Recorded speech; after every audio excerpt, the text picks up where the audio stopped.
This can't happen without the audience's approval. Hold on, you're gonna hear pops and shit. Okay, here we go.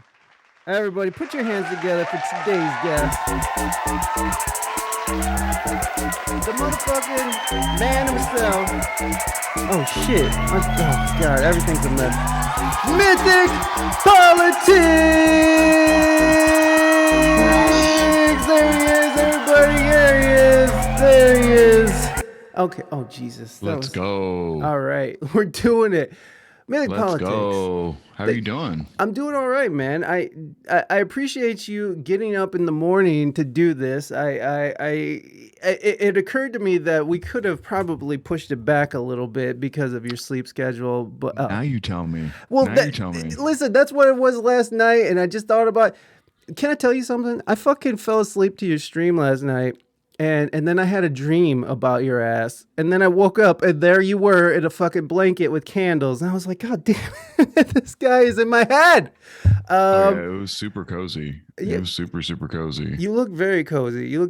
Can I tell you about the dream? It was kind of weird. And I don't think I can stop you at this point. Yeah, I'm just going to tell you anyways, because it is kind of uncomfortable for me to even tell you that I had a dream about you.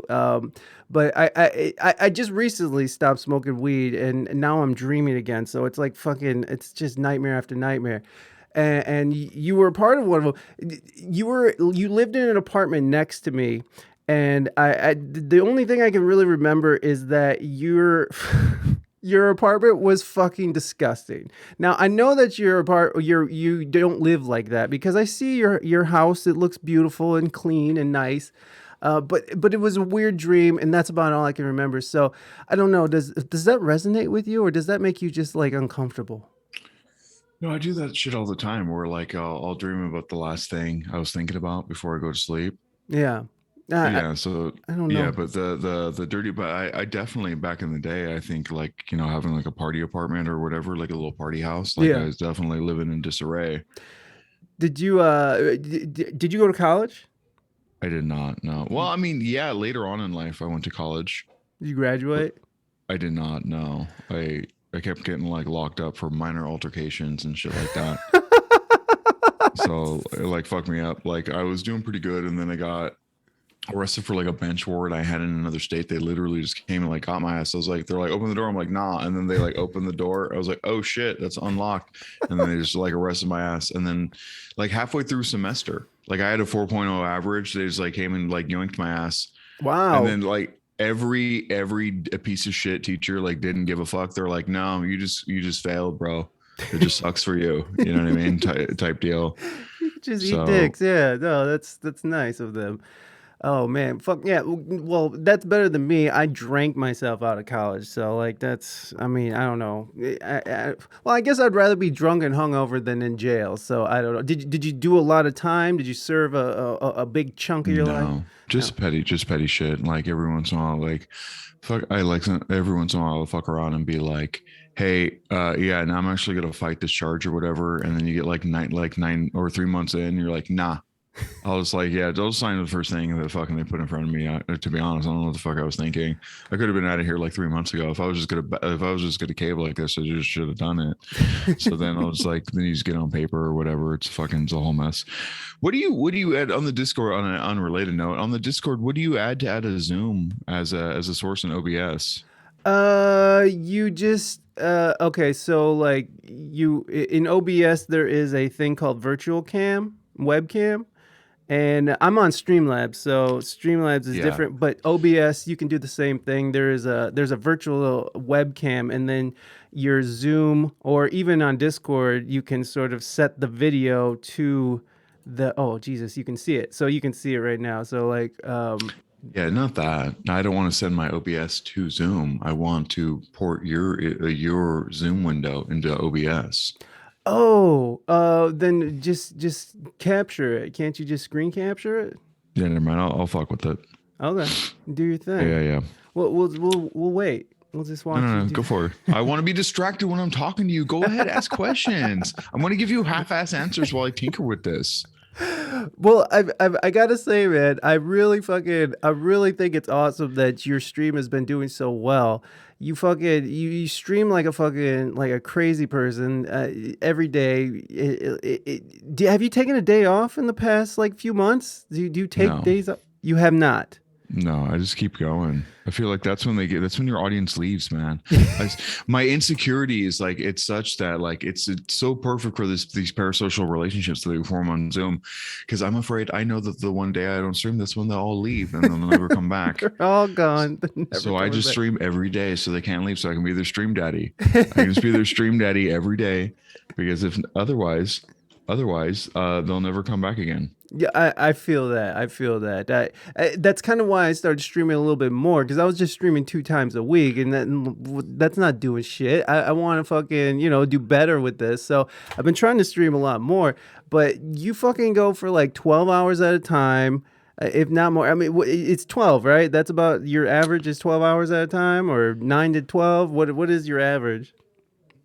I don't know. I think lately I've been actually trying to do smaller because I've been getting like higher, like natural. I've been getting higher natural like view counts. So Mm-hmm. I haven't really needed to stream as much.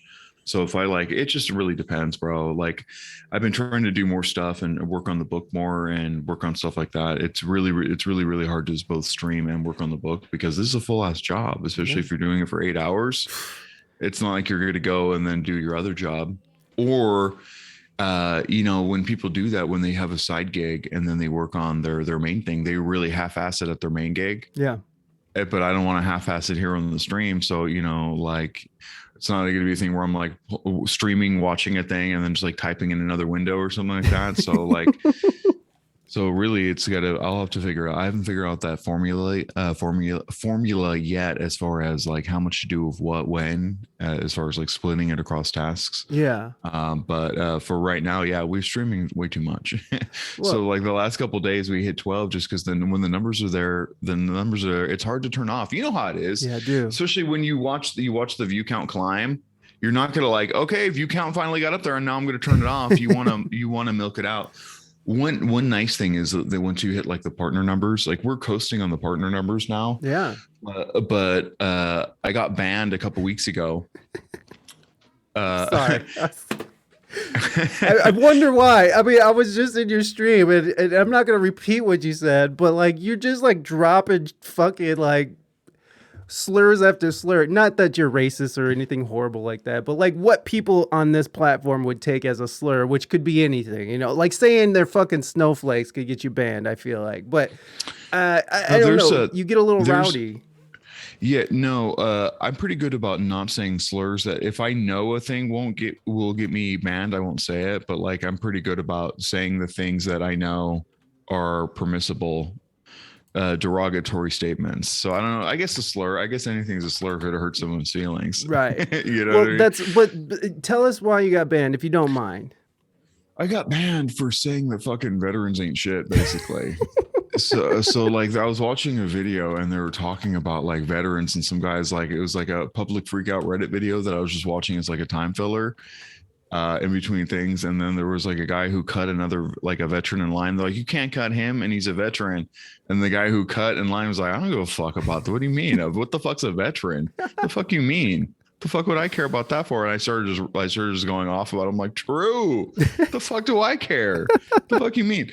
Just because you like went overseas and started like blowtorching babies or whatever. Like, I don't give a fuck. So then they're like instantly my stream got clapped. And I was like, yeah, it didn't make sense. I couldn't figure out what I said.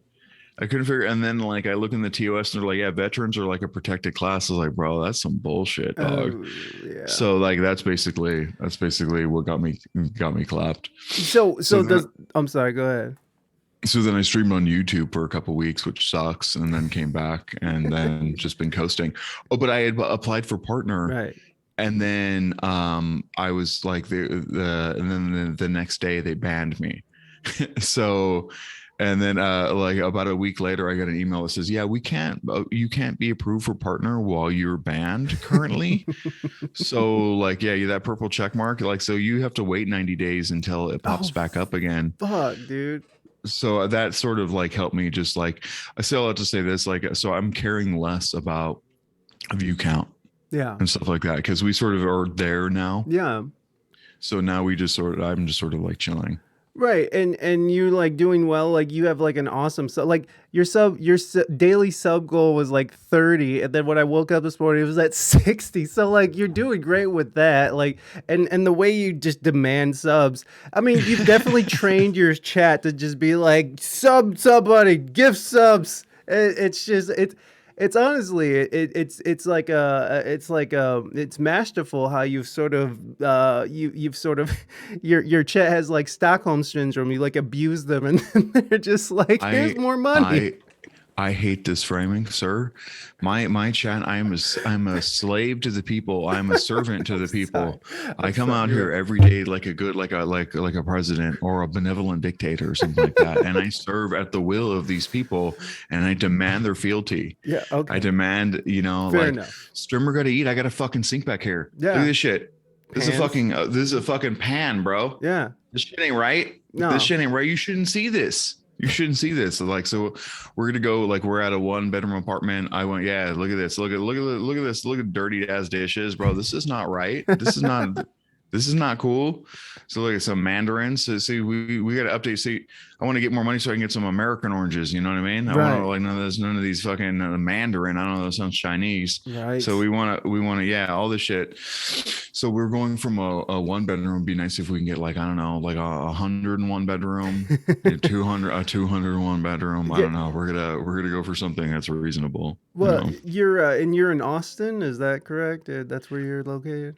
I'm in between San Antonio and Austin in like a little city, but we Okay. drive in. We're closer to San Antonio. That's where my wife works, like downtown San Oh yeah. Antonio. So we're always driving in and out of there.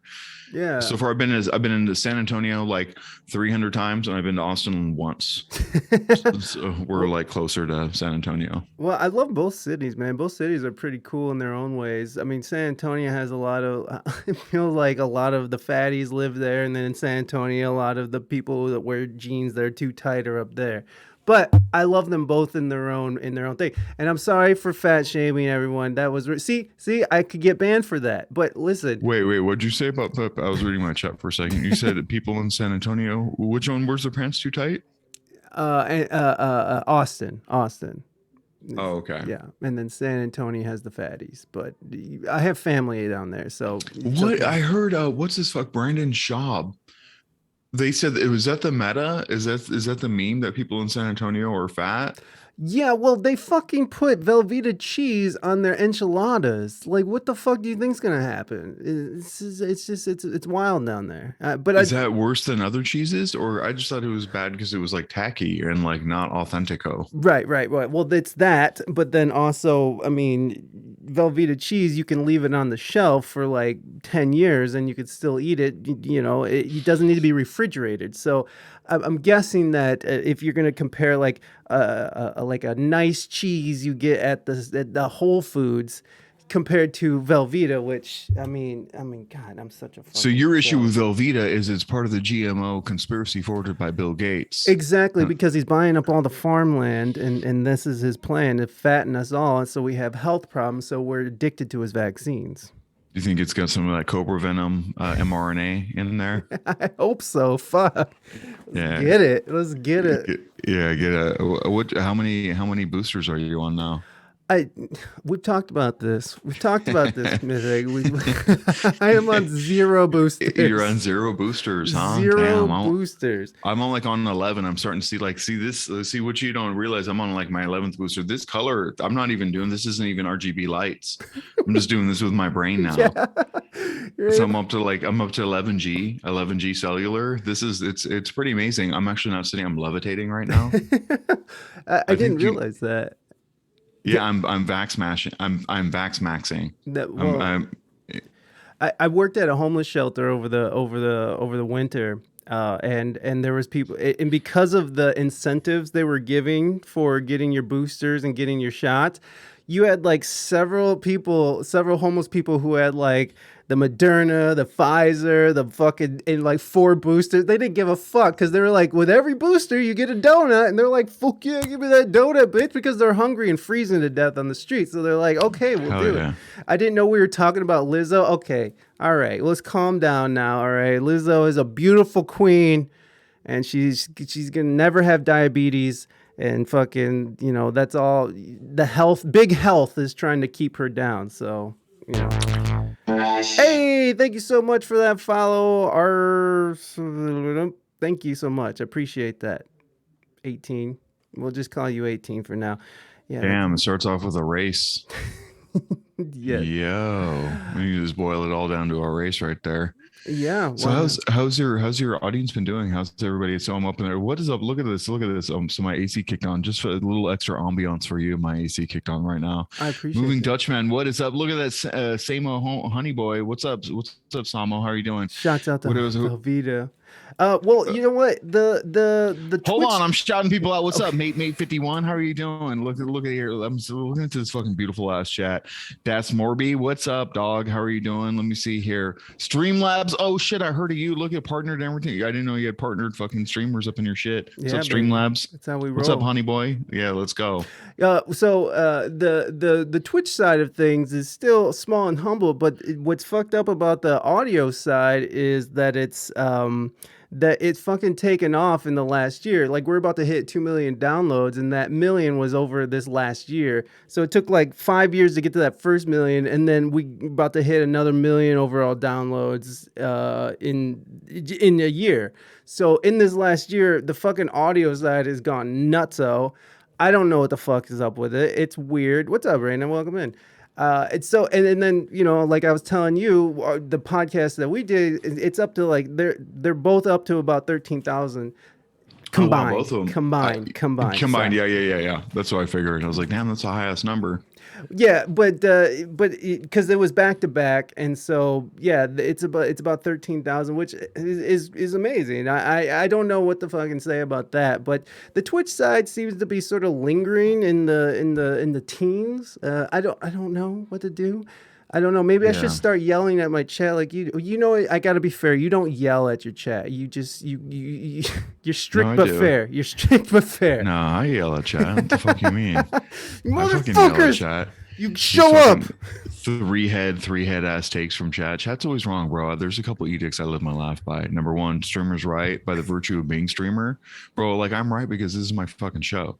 You know what I mean? Like, how's streamer going to be wrong, bro? If everything's an experience and everything's personal, bro, I'm just living my fucking personal truth up here. That's Number right. one, so that means chat's wrong. That's I agree. chat is objectively incorrect. I agree. And chat has like facts or figures or lived experiences that are different than mine. They can get fucked. They can get like, I don't really care about that. You know what I mean? And they're fucking with the vibes and the ambiance at that point. So at that, and then, and sometimes if you just don't have content, chat becomes content. You just like sit there and scrutinize. Everything's a dumb comment if you look at it long enough.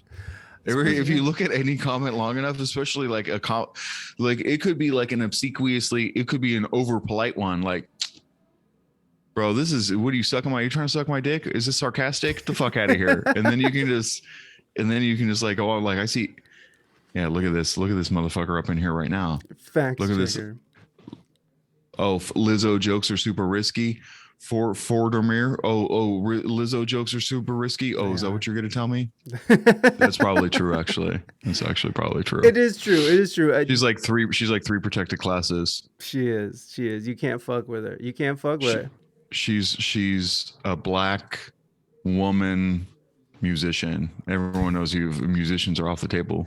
You cannot talk shit about musicians. That will get At you all. banned. That will get you banned out of my chat and out of the Twitch world. What? This is the Twitch sphere. The Twitchosphere, yeah, that's it. So, do you, besides berating your chat, do you ever sort of incorporate what they're saying into the work that you're doing, like your book and stuff like that? Do you mine information from your chat? Do you? Yeah. Yeah. Yeah, when they come in, there's a couple of things that you can do because like Twitch incentivize it when you get a bunch of like you unlock VIPs when people chat. So when you get a raid, you want to get them chatting. So one of the things that I do to promote conversation is ask them what's their favorite conspiracy theory. So and then like some of them every once in a while they'll say something that you haven't seen before, and you're like, wait, what's this? Hey, Yeah. hey, fucking random XC937 fucking 5-1. What the fuck are you saying about Bill Gates having a robot dick?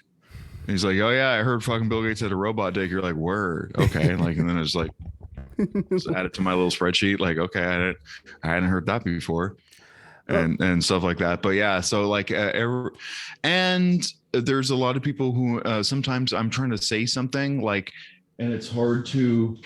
Sometimes I have like philosophers in there. Like we were talking about I was talking about the thing that like Jordan Maxwell does. Here's an example. I was trying to think of a thing of, do you know Jordan Maxwell? don't. Jordan Maxwell, you might want to check him out. It's kind of funny. He does the thing where it's almost like he's like a white hotep. He does the thing where he does the verbal type stuff, like, and the sun, the son of God, is like the son of God. They're like the same thing. He does like that verbal sound alike is alike type thing. And I was talking about how he like takes, or like religious syncretists do this all the time. They'll take like an idea. They're like, the Greeks had a pantheon. These people had a pantheon. They're the same thing. It's the same religion, and therefore all religions are the same. Where they'll take an abstract concept, or they'll take a complex thing, simplify it, compare it to another thing, a simplified version of another thing. They'll go, these are the things, and then extrapolate it out to everything. So every religion's the same. Therefore there was one world, there was one continent, and all the religions came from it. They'll do a thing like that. And then like every once in a while I'll get like I'll be talking about it, and like this one dude who was like studies like philosophy was like talking about, yeah, you're talking about an association fallacy, trait collusion, which is another term. I'm like, okay, this sounds like, so that way they help me articulate what it is I'm trying to say, especially like if they have training in a certain field that might help better describe the phenomena that I'm saying. Cause I'm just sort of like, I just sort of read a lot and see, and then just sort of like figure out why it's wrong. And it's sort of like say it in a very conversational way. And they're like, oh yeah, there's a term for that. There's like a whole ass field of like a psychological study or whatever that goes into that. So yeah, to answer your question, yeah, chat does help sometimes. Most times they're fucking wrong. Most times they're just fucking wrong about stuff. And they have 3 head takes. Every once in a while you have a broad spectrum of 3 head, 4 head, and a very minority of 5 head takes. Son, unlike your beautiful chat, of course. Oh, of course. Morby said that she loves conspiracy theories that are so easily debunked. Like what? Morby? What do you got? How dare you? No examples given, by the way. Yeah, exactly. No examples. Sun equals sun. Bish, you never heard of etymology? No, I have not. I've stayed away from that. Mythic is a dork for namesake. Thank you.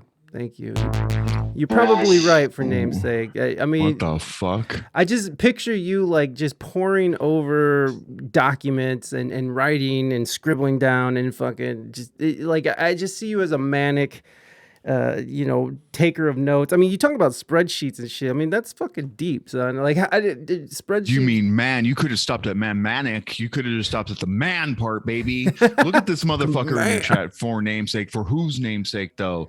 Probably Fauci's. That's the name he's talking about. Probably.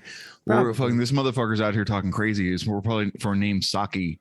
It's probably for name Saki out here. Look at him. I think is a dork.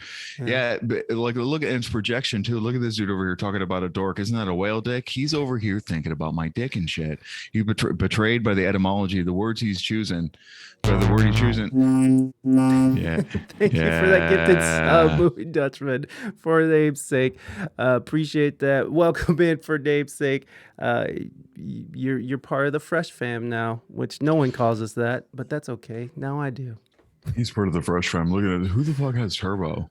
Yeah, I know. Who pays for that? Who the fuck pays for Turbo, dog? God damn. But oh Jesus, Bon, what's up? Welcome in. Good to see you, my friend.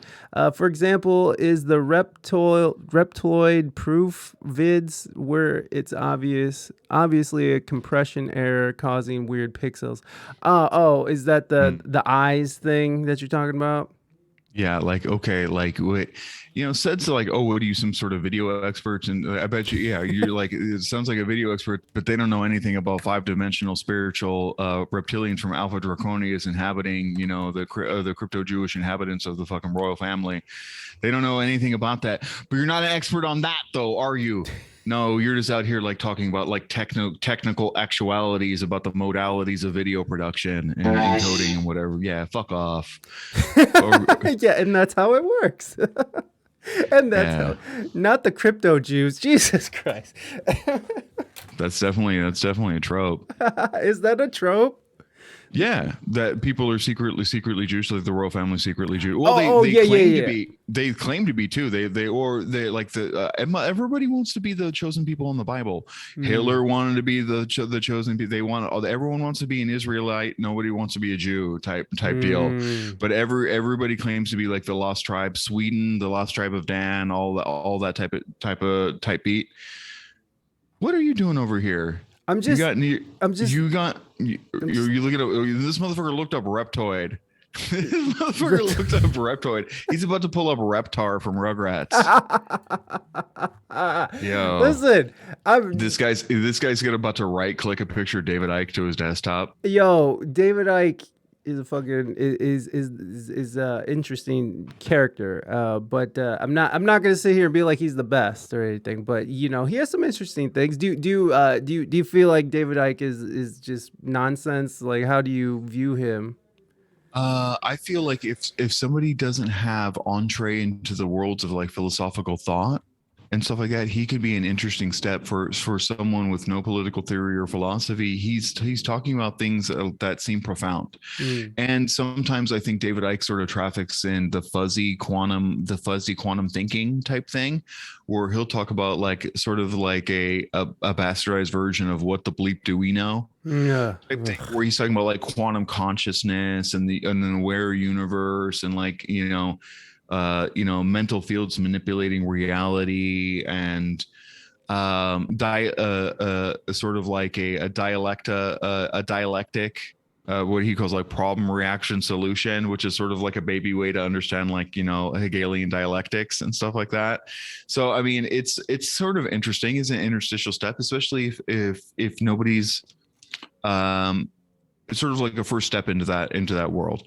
I think that ultimately he's wrong about everything, but he's an interesting speaker, and I think that for people who want to have those sort of profundities spoken at them, I think that he's an interesting step. But like above and beyond, one of the things that really made me like unclench my whole asshole about this whole thing is just like how objectively funny like Alex Jones, Tim Pool, you can just like fucking either whether you think they're right or wrong. I think we can all agree that like Alex Jones is objectively funny. Yes. So we can just like watch Alex Jones and you just laugh anyways. Right. So that's I just sort of get it. And David Icke, like I should probably the first book I'm working on is overtly political conspiracies, but I'm very excited for book 2 because that gets into the occultic milieu, which is all like the cosmic voyager type thing, like the people who think about like philosophy and solipsism and hermeticism and energy equaling intent and sort of like new thought and magical thinking, stuff like that. We're going to be dealing with more of those stuff and like as sort of under the silos of the future books that we have coming up. But the first book's kind of boring. It's just like 9/11, Pearl Harbor, Columbine, it's or whatever, like false flags, stuff like Right. that. Right. Right. Yeah, Not saying that those are false flags. yeah. I'm just saying that that's Watch what your people mouth. say. Twitch is kind of scary these days. It is a very scary place. The frogs are gay. Yeah. The funny thing is that they actually did. They did prove that they did turn the frogs gay, right? Like, wasn't that sort of backed up by some kind of something? It was derivative of, well, Alex Jones has a thing that he does pretty well wherein he'll talk about a thing that was reported 2 weeks ago at NBC and then be like, they're keeping this from you. It's like, who is? It's like the media. It's like, motherfucker, you're waving around an NBC article. You're like, you're waving around an NBC article and you're telling your audience that like they're keeping it from them. You got this from Rachel Maddow. You got like you're out here talking about Rachel, motherfucker. Like Alex Jones takes off his pussy hat. He takes off his pussy hat and then he like starts recording. He's like, all right, look, I did the deep research. Okay, look, I got the fact. My inside sources at MSNBC. I mean, fuck. I mean, my CIA contacts have told me about this. Yeah, it's do you ever watch Oki's Weird Stories? No. Here, let me share this with your chat. But yeah, it's basically it's not Thorazine. I forget. I forget what the Oki's Oki's weird stories, frogs. I forget the chemical, but yeah, there was a chemical that was being leached into the water that was making the frogs hermaphroditic. So it Ah, wasn't that they were gay necessarily. It was not there. So here's I'll drop us a link in. Okay, chat rules. Okay, okay. I don't know if Here's a you'll be able. link. Here's a Yeah, link you for can't. chat. I dropped a link in the chat for you guys. You guys should watch that. That's a deep dive on the. It talks about the researcher who popularized the trope about them being hermaphroditic, and then he was a character in itself. He's like a flashy. He's like got like a big old jangly, like dangly earring type thing. He's like a very like is wouldn't be what you expect to see in a lab. So he's like a very flashy kind of figure, like a sassy Neil deGrasse Tyson type shit. Uh, Assassin. it's a funny figure, and and he sort of like I forget the long and the short of the video. I forget. I Mhm. don't know if it was actually false or real, or if it was sort of like over-reported, under-reported. I forget. But yeah, it turns out there's a chemical that was like benefiting from it, and the pushback that they got in the media was funded by the company that would benefit from Oh, Moving Dutchman, thank you so much for gift subbing Mythic a. Politics, a subscription. I appreciate you, my friend. Thank You're you the so best. much. Mwah, mwah. Now I can use all these emotes. Now I can use that Ric Flair emote. You're goddamn right. You can. Yeah. So yeah, they're turning the frog's pan. That's exactly right. Yeah, we're gonna go down rabbit holes today, Bon Bon. That's where we're going. I'm just curious on that. So since you're working on these political, thank you, Reina, for that woo. I appreciate that. Uh, since you're working on this book, and you mentioned it right off top, let's just go right into it. Where are you standing with 9/11? Where is it for you? I'm standing with the brave Mujahideen. No, I don't know. We're with it's atrazine. Revolt Rise in the chat. Mythic really said eat sleep stream. Yeah, where do I stand with 9/11? 9/11. The thing about 9/11 is I think that there was 19 motherfuckers in a plane. I think that they fucking did judo with those box cutters. I believe all that. The part where it gets fishy always for me is like, see, I think that the other stuff, it almost seems like a fucking I'm gonna say it, I think it's a psyop. I think all those motherfuckers talking about no planes, I think they're talking about holograms. I think that's a Right. fucking distraction from the fact that there was very real. I would not be surprised if the conspiracy for me ended up being what seems plausible to me is that if one of the hijackers ended up being like an intelligence asset. That seems very, very plausible to me. That one or more of them were people cultivated specifically by handlers or whatever. Maybe got out of pocket. They maybe got out of pocket, and it seemed to be that there was communication intercepts about a plan to hit a building with a plane. Right. They either didn't do anything about it because they're trying to protect assets that they had in play just to make their job easier. They're like, they're probably not going to get this one off, and I don't really. It takes a long time to cultivate these people, so I don't really want to do it. So I'm just sort of not going to file this report up the train just to see what happens, and then all of a sudden, boom, a plane hits a building. They're like, oh shit, and then they like bury the report like or just out of laziness or not enough inter-office communication where the CIA and the FBI weren't playing nice or whatever. I don't know, but either way, it seems like the communication was the weak link there. Where Mm. what could have been prevented was not, and it just so like if you're going to be super charitable, you could say that 9/11 is really an indication of how little these fucking dragnet surveillance things actually work, how little cultivating talent or assets in those countries do anything, how they ultimately turn on us, inevitably, like with Al Qaeda or whatever, and then like finding the most right-wing weirdos in every country and then arming them and having them be counter-revolutionaries is going to ultimately bite us in the ass. Or you could just like look at it like, yeah, that shit was like an intelligence op, you know what I mean, to do what we want to do. However, we also have to remember that those motherfuckers do whatever the fuck they want to do anyways. If they wanted to go into a country and do it, they just sort of like do it. They don't really need like a good reason. Yeah. Historically, we've not had good reasons for a lot of the reasons we did into war. And like nailing the most, like one of the most iconic buildings in America may not have like been the most super effective way. They could literally make it up.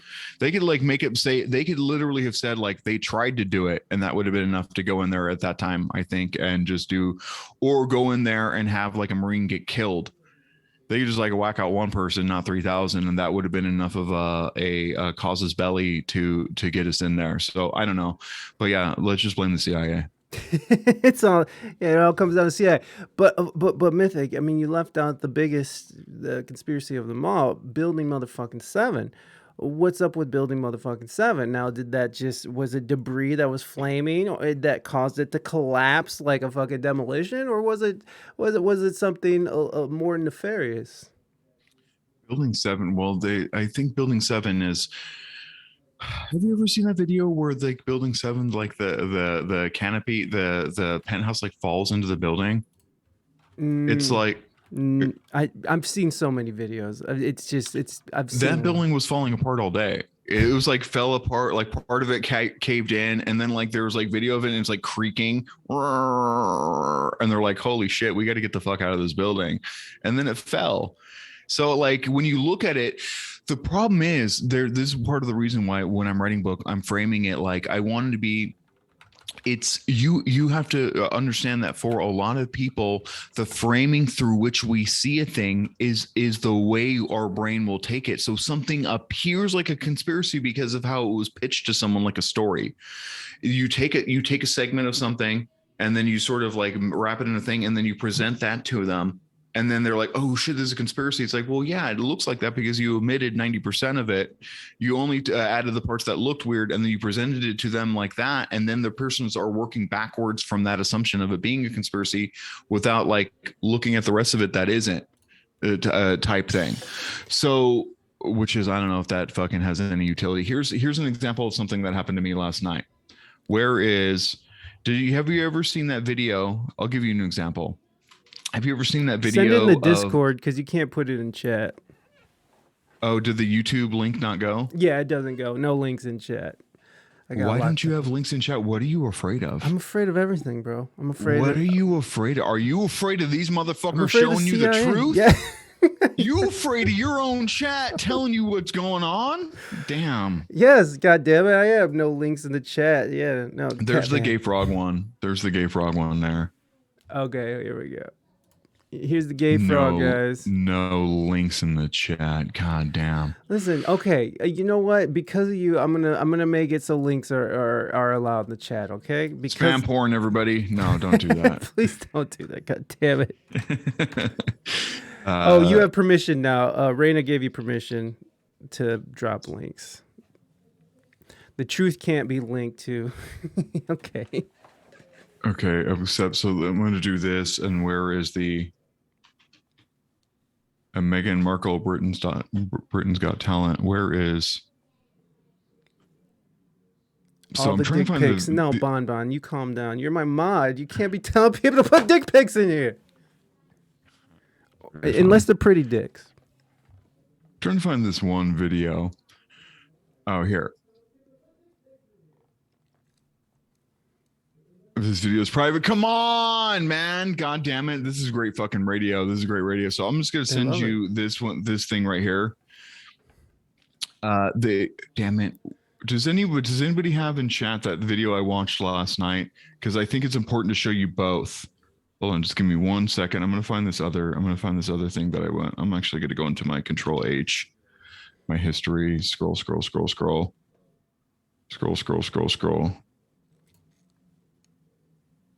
We're gonna go. I'm gonna find the video that I watched.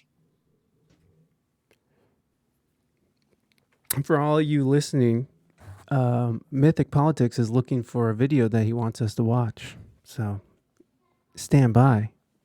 Hope you guys had a great week. I hope you have an even better weekend. Now we want curved and funny looking peepees. Is that what you want, Reina? Is that what the fuck you want?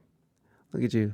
Look at me. Okay, so I found it here. So let me go ahead. So I'm gonna show your bitch ass chat this shit. I'm gonna blow their fucking mind. Look at this shit. Let's go. Look at this shit. All right, hold on. We're all right. What do you mean where? What do you mean where? No, you know where it is. I know exactly where it is, baby. You know where it is. All right, here's the link, everybody, and then we're gonna go over here, check it out, and let me get. Look at this video. Skip to 17 seconds in the video. Skip to 17 seconds in the video. All right, here we go. So here you go. What does this look like? Comenzaron a especular si Megan había sido asesinada y reemplazada de verdad por un robot. Extrañamente, aunque se dijo que evidentemente el programa no podía traer de verdad como invitados a los miembros de la realeza y que por eso habían sustituido. It's a fucking she's fucking literally CGI, bro. Meghan Markle's a fucking robot. She's a fucking robot, bro. That's what I'm saying. This shit looks strange as fuck, right? Yes. Como invitados a los miembros de la realeza. Kill that. Let's just look at it. Wow, that is fucking weird. It's weird as fuck, right? Look at her face isn't changing. It's all plastic. It's CGI. It's uncanny valley shit. Right. So this sort of conspiracy that she's fucking a bot or whatever, a CGI, she's AI, some weirdo shit, right? Okay, so off the strength of this lo-fi recording, somebody was filming of a screen and then uploaded like it was weird, right? Here's another link.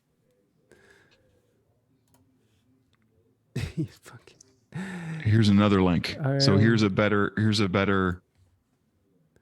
All right, we're doing this. Oh, God damn it. No. Just accept. God damn it. Just you're never going to go to Digital Spy again. Don't trip. Damn, you got hit with the ad. Damn, dog. Damn, look dog. At fucking Simon Cowell. He's fucking piece of shit. Is that even the, let me see. Prince Harry. Oh, yeah, that is the video. Bro, how do you get hit with that and I didn't? You're just better at this. So this is, so they're body doubles. It's just two people in masks. Bishop Michael Curry. It's a bit. Oh. Britain's Got Talent. It's a joy to bring you these. Yeah. Recycle or go rewind. It's just a bit. Yeah. It's just a bit that they're doing. Yeah. Okay. And this is what you're talking about, perspective, It was framed as something weird, right? Yes. The way the guy framed it, the way it was filmed, it was presented as a weird fucking thing.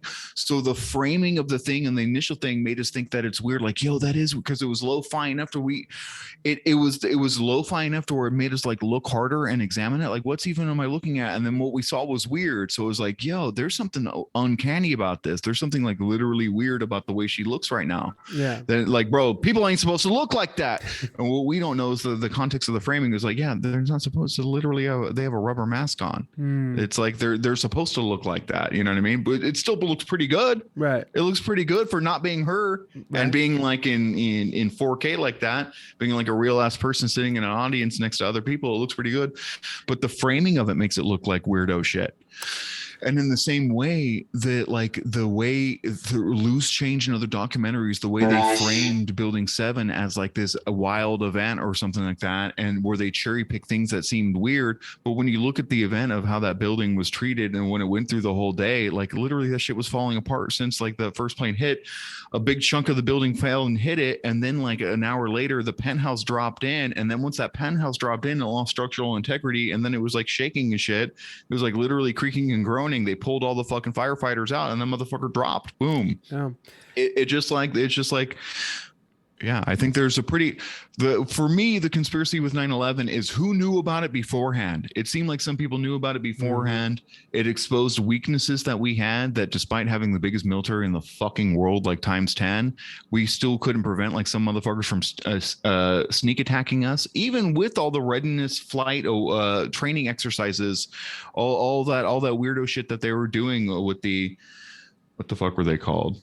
Yeah, they were doing war games or something, right? During that day, they were doing stuff. They were doing stuff down to almost the exact events that occurred, right? Like someone was going to, like someone hijacked a plane. They were going to fly it into like the Pentagon or something, or the White House or something. Vigilant warrior, vigilant guardian, or to the vigilant guardian. Big baby Bush knew. Baby Bush. Oh, you guys still talk about dicks? U.S. states government operations and exercises on September 11th. September 11th, 2001, the North American NORAD was involved in an ongoing operation which involved deploying fighter craft to northeastern North America. The U.S. military NORAD also planned to conduct several military exercises, and a drill was being held by the National Reconnaissance Office, a Department of Defense agency. The operations, exercises, and drills were all canceled following the September 11 attacks. But yeah, there was all kinds of a vigilant semi-annual NORAD exercise that had been running in conjunction with the Global Guardian for several days, which postulated a bomber attack from the former Soviet Union. So they're doing Cold War ass, like Russia bad war games. Or what do you call it? I don't even know. Like a readiness exercise. What the fuck do they call this? I don't know. I don't even know what the ongoing. I don't know what the hell. I keep on like failing to come up with a term for this. But without it was conducted with offices and computers without actual planes in the air. The exercise involves into the NORAD command levels. Out of range of the scenarios being run on September 11th, one was a traditional simulated hijacking. According to General Eberhardt, after the first attack, it took about 30 seconds to make the adjustment to the real world situation. And you can hear pilots saying, "Is this real world or exercise?" Right. They were being told about a situation and they didn't compute to them at first. Like, are you like for realsies or for fakesies? Yeah. Like, I don't know what you're saying right now, because they were in the midst of running these fucking war, which has to be. There's a lot of like spooky stuff about this that makes it hard for people, like, because people, the problem here, do you know how often they run these type of exercises? Yeah, I mean, I know they do it often, but like I couldn't pinpoint or give you an exact number or anything. Yeah, I have no idea. Right. I have no idea how often this is. Is it a 3 times? Okay, Revolt in chat saying 3 times a year. Fuck, that is sort of like, so it's 1 in 120. So just on a day-to-day basis, it was about sometimes 3, 4 and a half, 3, 4 times a year. Huh. Okay, so like so you're looking at like 1 in 80, 1 in 120 chance that in any given day. But that's weird that they were like in that area. Yeah, running a simulation for the odds of that are like almost astronomical. I guess they're not astronomical. I guess they're like not that bad. 1 in 100, 1 in 80 that it was going to happen, especially in that area, which is probably why they literally run.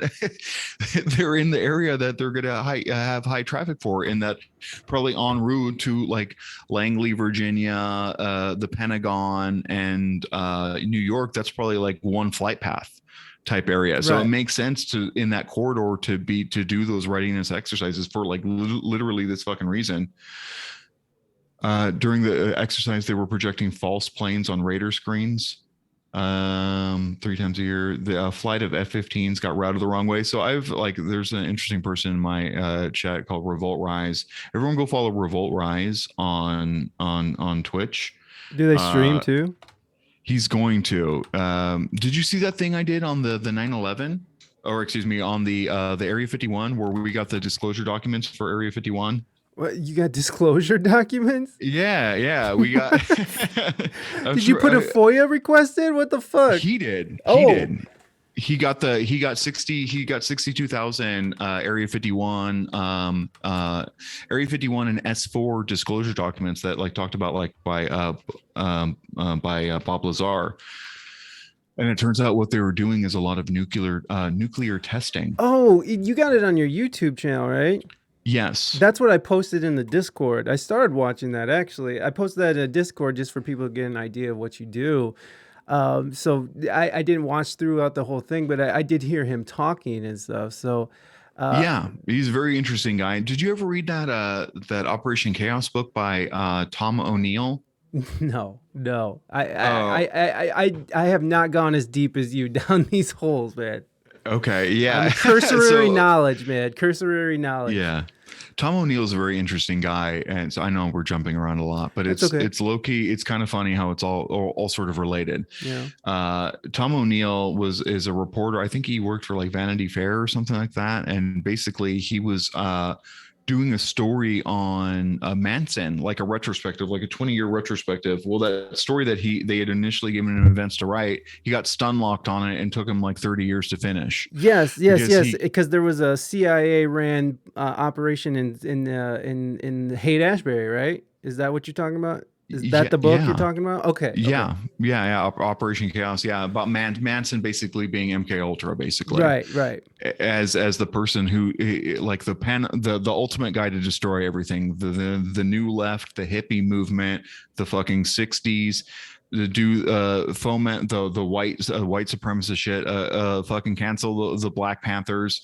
literally frame them. That's why I like the Helter Skelter shit. They were literally writing shit on the wall, like, you know, fuck piggies. They were doing shit to sort of like frame the Black Panthers and their sympathizers for like this heinous murder. You know what I mean? Like almost everything when you look at it, you're like, damn, this whole thing is Fed posting. This whole fucking Manson thing was an op. It's sort of crazy when you look at it, but then you look at Jolly West. Like Jolly West was a dude who did acid trials, who had correspondence directly with the head of the MK Ultra program. So using code names, using coded names in letters from a shell company, a front group, and back and forth using fake names. The innovation, so it just goes, if you're interested in someone and they're like attached to one thing I thought was very innovative, that this guy, how he ultimately got a lot of this documents that sort of proved the overt connections between these people, is he went to the university where this guy worked at and said, hey, can I look at their papers? And they said, sure. So, and they just like, here in this basement, here's like boxes and boxes and boxes and boxes of his correspondence and all his like academic papers. Wow. And in mining through that, he was able to find stuff that the government wouldn't have, the CIA wouldn't have it, because it's his personal correspondence with people who were probably handlers for the CIA. Shit. which is sort of an interesting, it's a different way, it's a different tact to take with that.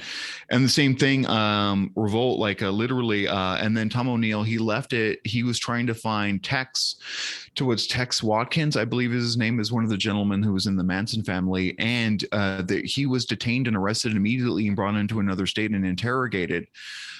And the interrogations were lost and shelved after they had come up with a narrative on Manson that Bugliosi had crafted in court to sort of try him effectively.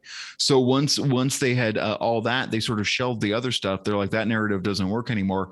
Well, Revolt went through and did like petition like 3 different people. I think he petitioned the feds, the state, and then the local like LA, I forget what county. And the county ended up, he got a FOIA request on that too, and ended up forwarding that over. I think he has transcripts of the interviews themselves, and got forwarded over to by Revolt. Like, by the way, Revolt, I would like to see that stuff as well. Yeah. So send that over to me. I'm very interested in that. Actually, I don't know why I didn't follow up with you with that before. Yeah, show me that Tex Watkins stuff. Dude, but yeah, he's a very interesting guy. But yeah, there's that. I forget how we got from there from 9/11. Yeah, but well, I don't know either. But I kind of want to back up, because I know we're kind of going through things really fast, and so okay. Like, can you kind of explain to people what MK Ultra was first of all, so we can sort of. Yeah, MK Ultra is such an esoteric. I don't even know how they would suggest it. Like, is it overtly? I don't know if MK Ultra was overtly trying to make like a Manchurian Candidate type thing. MK Ultra is like basically what they call. Here's Wikipedia. Project MK Ultra was the code name for an illegal human experimentation program designed and undertaken by the U.S. Central Intelligence Agency. The experiments were intended to develop procedures and identify drugs such as LSD that could be used in interrogations, and to weaken individuals and force confessions through brainwashing and psychological torture. MK Ultra uses methods to manipulate it. So MK, but it's not like one program. It's like an umbrella of a bunch of different little programs that were done by like, I don't know, hundreds of different professors. It seems like everybody sort of participated in a little bit, from the Unabomber to fucking Manson. Like, I don't know if you could call Manson part of it, like one of the Jolly West, who was Manson's PO, was also a person doing LSD research on mice and apparently human beings for under the purview of the Department of Defense or the CIA or whatever, some sort of clandestine government funding, either tangentially or whatever. And yeah, there's other stuff like, have you ever heard of like Operation Midnight Climax? I've heard of it. It's like all these operations, you know, like they all kind of like mesh in my head. I'm such a fucking burnout that it's like it all sort of comes together. So if you can explain it to me, please, that'd be wonderful. It's just a bunch of acid experiments where the government, it was during a weird time where they were trying to figure out the periphery of like what was hard and soft science. And there was like the First Earth Battalion or whatever. Like, you ever see that movie, The Men Who Stare at Goats? Yes. It's like it was a weird time where they were like literally funding anything that they thought might give them a psychological edge, or either I don't know if like, and you're getting kind of esoteric at that point. Like, are they funding it because they want the Russians to also spend money on this thing, or are they doing it because they saw the Russians spending money on this, or like is it real? Is it a goof? Is it a misdirect? Is it whatever? I don't know. But at the end of the day, they did fund a lot of these programs, whether they thought they were legit or not. There was a whole new thought, esoteric sort of spiritual wave in America. Like Uri Geller was on TV bending spoons. Yes. They didn't really know what was real or whatever.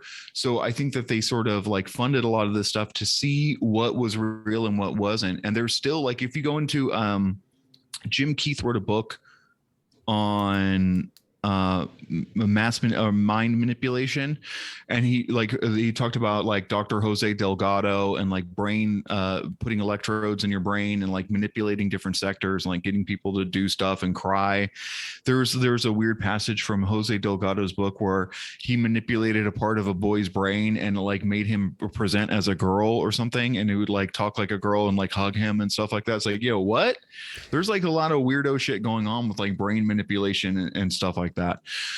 So this is sort of the MK Ultra was their attempts to do it chemically, to do a lot is without overt physical stuff or without transcranial magnets or waves. And they did other stuff with beta waves, trying to oscillate and to get you into other pliable states of being by like bombarding you and getting in the same way that a beta blocker or like a benzo makes your brain. They were trying to do that transcranially with like different frequencies. Sort of like what people say the Havana effect is, right? Which I don't necessarily believe in anyway. I don't think there's much evidence for that, but it's sort of like that type of beat. But the MK Ultra program was them trying to do with chemicals, LSD, psychogenics, whatever, where they were going in there. And it's basically the deal where they give someone training, they give someone information, they try to have you memorize the thing, and then they zap it out with your frontal lobes and see if like you can know a thing without knowing that you know it. Sort of like use like an encrypted file. Or what's it called when you use a file for one other thing? It's like a dummy file that has other meta encoding inside, sort of like turning people into sleeper agents type beat. And it's very interesting under MK Ultra. You see the same guy cycling back to Jolly West. It's very interesting that this guy has loose associations. I think with Sirhan, the guy who shot RFK. He was the last person to talk to Jack Ruby, who was the guy who shot Oswald, who was the guy credited with shooting JFK. And then he's also was Manson's parole officer, and Manson was his one parolee. So it's like it's a super weird, spooky dynamic where it's like, I don't believe in many conspiracy theories. I'm going to be honest with you, other than like pilled CIA shit and that whole Manson, that book. So like everyone in your audience should read that Operation Chaos. Yeah. Book. Or Chaos Manson, whatever, in the 60s by Tom O'Neill. It's very, very good. It's a very easy read. It's very, very entertaining, and it'll pill you to a lot of different venues and folkways with the number one, the state of what the FBI and the CIA was trying to do, that COINTELPRO shit where they were like literally doing everything they could to keep the minorities down in America, and they're going so far as to literally fucking let loose like a 3-time federally convicted. Manson kept getting booked and it's the spookiest story. Manson kept getting arrested and released the next day. He was on federal parole. He should have been reincarcerated like 4 times. They literally rounded him up 3 times and kept releasing him. And then when the author goes and checks, they're like, there's no way that would have happened. There's no way they wouldn't have released him without doing like a federal database check. And that time they would have to like physically call for each person. There's no way that anybody would have let him fly. So I think that it's pretty overt evidence that Manson was like literally like a spooky. Oh, hold on. We can't see my guests anymore. What happened with that? What happened? I don't know. Are you streaming into your Discord, or no? I'm streaming on Twitch. Oh, you're streaming on your channel. Yeah. Oh, okay, cool. I didn't realize it. I had no idea that's what was going on. That's tight. Zoom meeting. It's so Okay. Go ahead and talk for a second while I figure what's going on I'm here. talking now. Oh, good old days. Yeah, the good old days where they didn't have like the internet and cross-referencing. They had to call people and like wait for people to respond and leave a message and shit. It must have been interesting to be a spy back then, to be in the CIA, to have to. Uh-oh, geez Louise. 28 messages were deleted by a moderator. What did you put in there, Morby? I didn't post the link, for fuck's sake. It's okay, Morby. We forgive you. You don't have to. You can live in this moment and just remember, don't ever do that again. No, that whole fucking Morby. Yeah, shame on you, Morby. Shame on you. Shame. If I had a bell, I'd ring it and I'd yell shame. I wrote a long message though. R.I.P. Oh, damn it. Sorry. It is Morby's fault. I agree. I fucking agree. No, it is interesting though that there is that they did have sort of this this agenda, and even that recording of Nixon talking about how they were, their intentions of the drug war was to sort of bring down these revolutionaries and the hippie movement and the Panthers and stuff, and so is that sort of connected into all this as well, into the MK Ultra and what you're talking about, taking down minorities and minority movements and such? Well, yeah, it's literally like an overlap between those two things. Those two things are brought up a lot in that book. It's like literally chaos. Chaos was, I don't know what they even describe it as, but Operation Chaos was the CIA's op trying to do COINTEL, basically trying to do their counterintelligence thing. And when you like listen to, was it Nixon? Nixon was sort of paternalizing to the Black Panthers. Nixon thought that Black people were so intrinsically less than. He didn't even think that they were capable of doing this on themselves. So he looked at the Black Panthers as an actuality as an externality of communism. He thought that was Russia propping up Black people in America, because that's how little he thought about Black people. He's like, these motherfuckers are like babies. Yeah, there's no way they can do this on their own. So he was like literally looking at it like it was like a foreign influence, like a fifth column, someone flipping someone like from within the household, like as like an inside job, a type deal. That's what he was looking at that as, and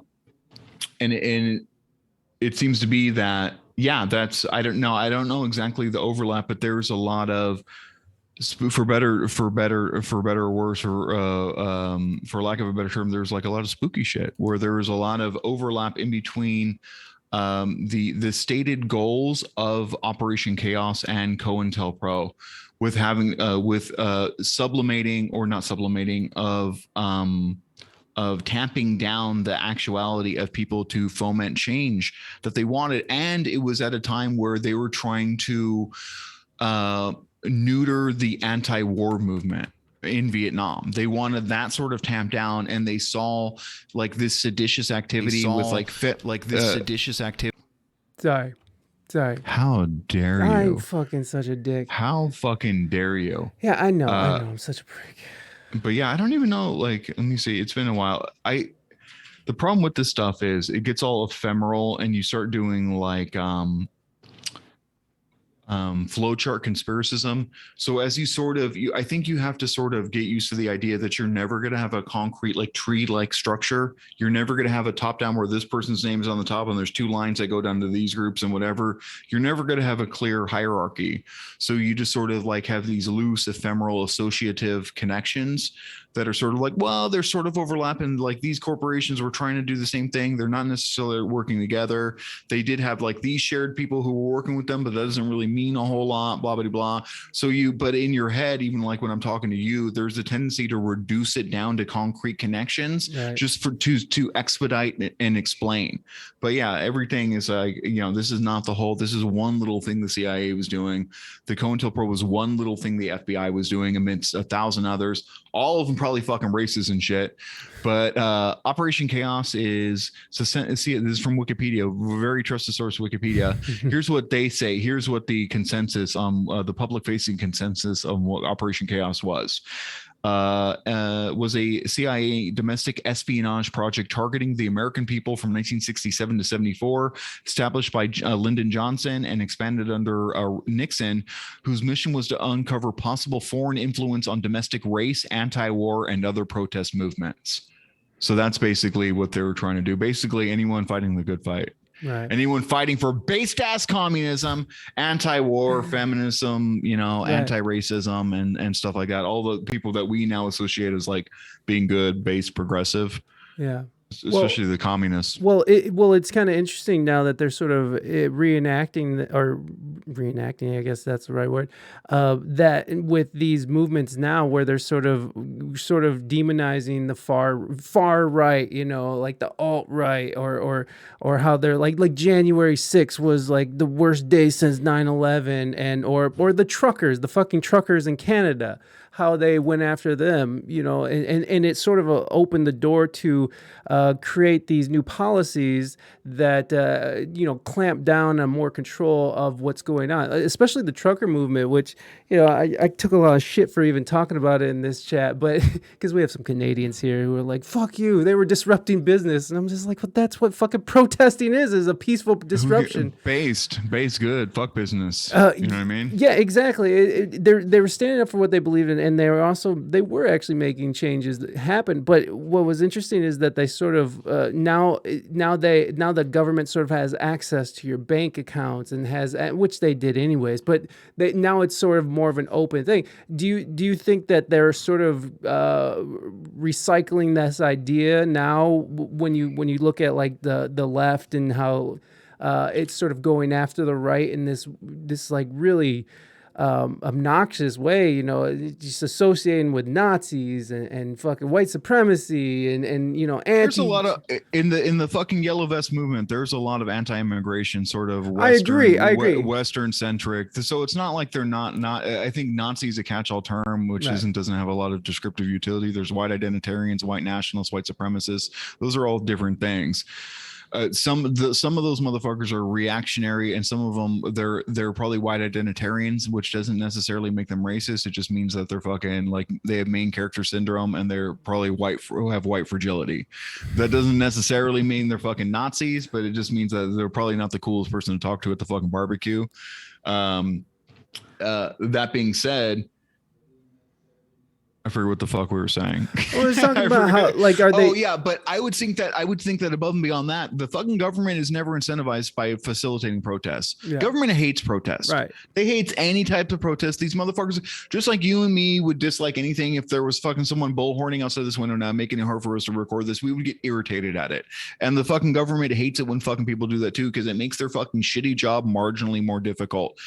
So there's always going to be this perverse incentive for the government to fucking quiet dissent just so they can fucking because the government, it's like a twofer thing. If the protests are successful and they stop the government, then the government will be held liable for their inactions on during certain things when we stymied them to a stop. They sort of lose both ways, but fuck them anyways. They're not a sympathetic figure that we really give a fuck about anyways, and that's the problem. So their incentive is always to tamp down dissent, to tamp down protests, and do whatever they can to sort of illegally move people along. Say you don't have a permit, you don't have a whatever. I think that broadly speaking, that protests are based. I think protests are based. And during that whole trucker thing, especially in the original Canadian one, I was looking for an angle on it, even though I'm not really pilled on the anti-COVID shit.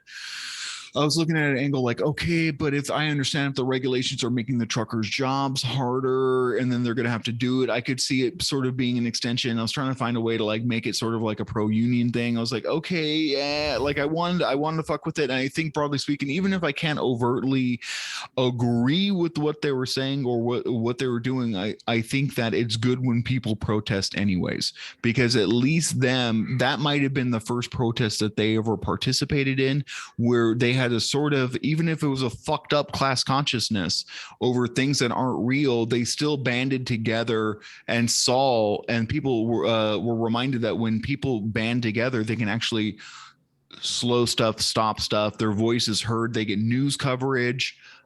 then the resources have to be spent or used to take care of them, in that, like, to move them along, find them, it's a good form of social protest regardless. So I think that, broadly speaking, that it was good. Those trucker convention convoys were good. I don't think that they had enough. If they had more union backing, they probably would have had more. It would have been less like political national, and sort of like they should have been more concrete and hammered them, like, no, on these specific pieces of legislation. And I think they did. There was the fast track border checking stuff where they wanted to basically implement like a fast track thing that showed like if somebody was vaccinated or not, and they could just drive right through or whatever. It would have like fast tracked their ability to come in and out of the border, to avoid a quarantine if you didn't get a COVID vaccine or whatever. So there was some concrete concessions, but then the other stuff is sort of like in the same way that Occupy Wall Street sort of got more and more nebulous. Yeah. The demands got more and more like, okay, and we want capitalism to stop. It's like the 13th Amendment. It's like, okay, well, that's, and just like the truckers said, like, okay, we want the Trudeau to resign. It's like, okay, bro, that's probably not going to happen, dog. Right. So like, there's but I think broadly speaking it's good, and I think protests are based and the government can get fucked. Yeah, fuck them. Okay, so just sort of backing up a little bit, I missed some things going in this chat. Black Panthers are more based off China's structure of communism. He was sort of Samo was commenting on it that the Black Panthers did have some roots in communism, because they did have sort of that Based. Yeah. Good. And then I know, even more, and if anybody doesn't know, which nobody in my chat knows, but you're a you like communism. Gang. Let's go, baby. Yeah, but Team Red.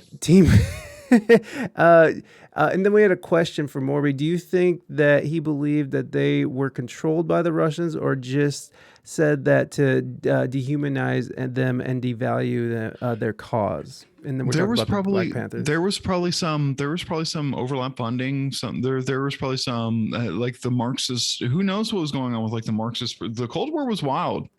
I'd be interested in seeing more of that. I don't think it was quite what the U.S. was making it out to be, but I think that the Russian espionage apparatus was pretty fucking out there. I think it was pretty out there, and I don't know, like if you watch like shows like The Americans, they sort of showed like the chick like fucking around with like the Marxist Panthers, and sort of like I don't know, not necessarily like giving orders, but I think that there's like shared intel stuff that you could do, just like, hey, here's what the government is probably going to do to you, and be prepared for this and this and this, that like you might get pilled on it more from a foreign espionage agent than you would from other people locally. So I think that's I think that there's probably was some help given, at least in intel wise, but I don't know the full nature of that. I haven't really explored it, but I think Marxism is pretty based anyway. So I don't know. I look at that fondly if there was overlap there.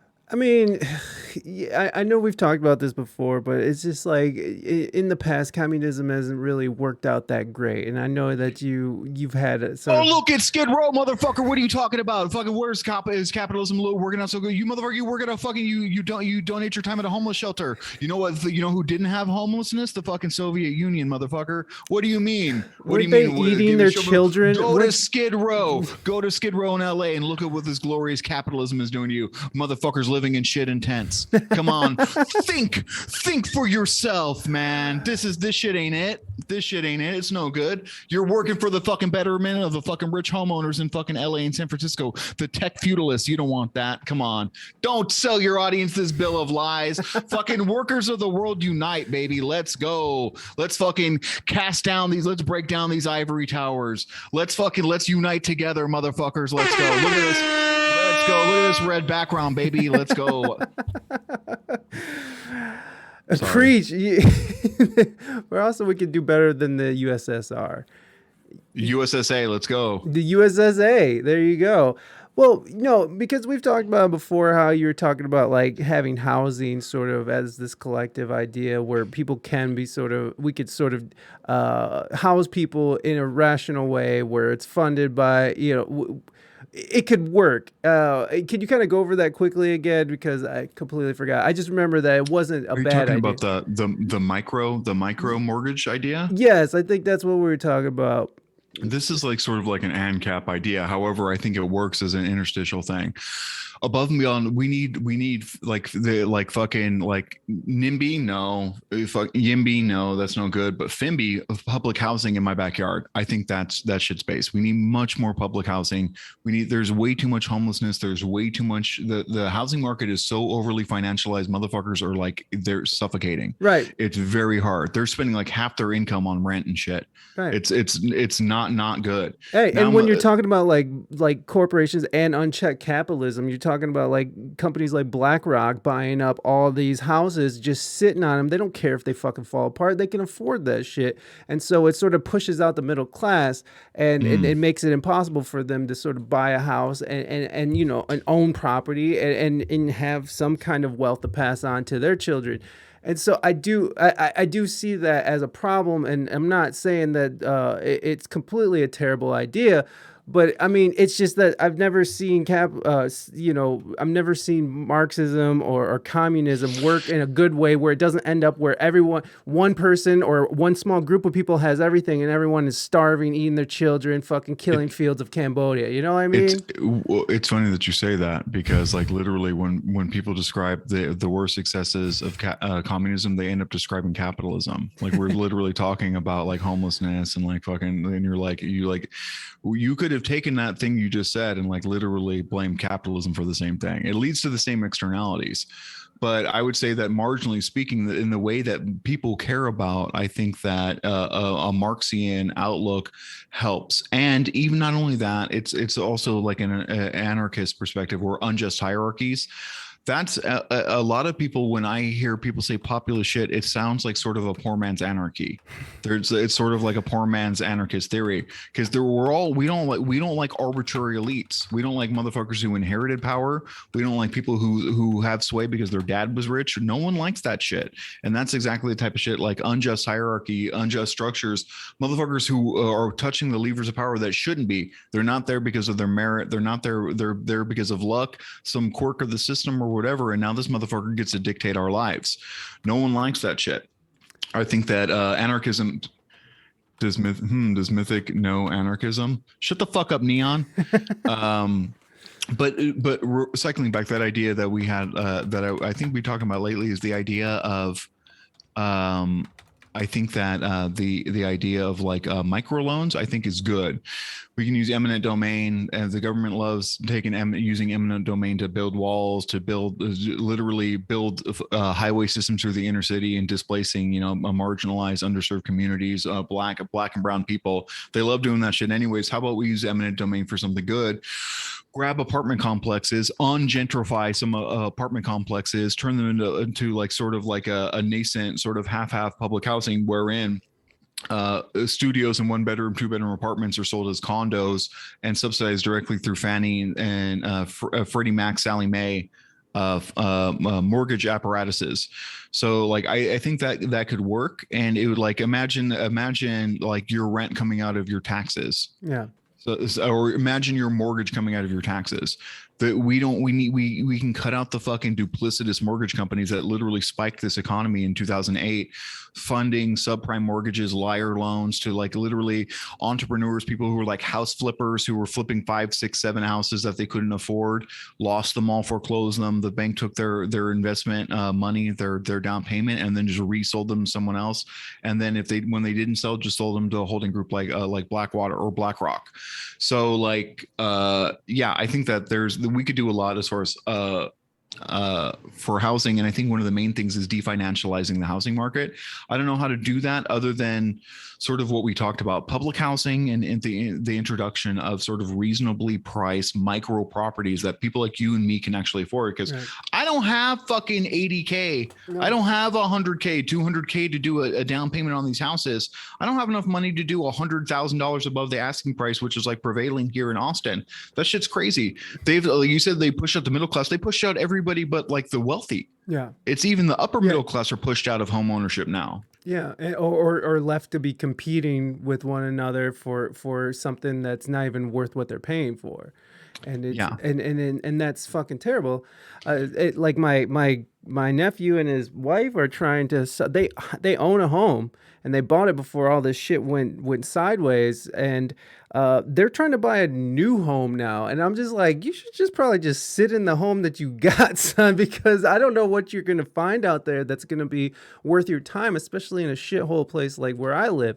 So I don't know, man. It does seem to be we have sort of hit this apex, or not even the apex yet. I mean, we're going there, but we're sort of hitting this point now where where corporate interest is sort of trumping all other interests, and it's owning our politicians, it's owning the, you know, it's sort of this conglomeration of tech and corporatism and fucking and our government, and they're all sort of coordinated now, and it doesn't seem like it's much of a democracy or a republic or whatever the fuck you want to call this place.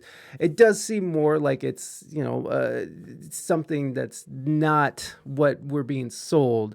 And so to sort of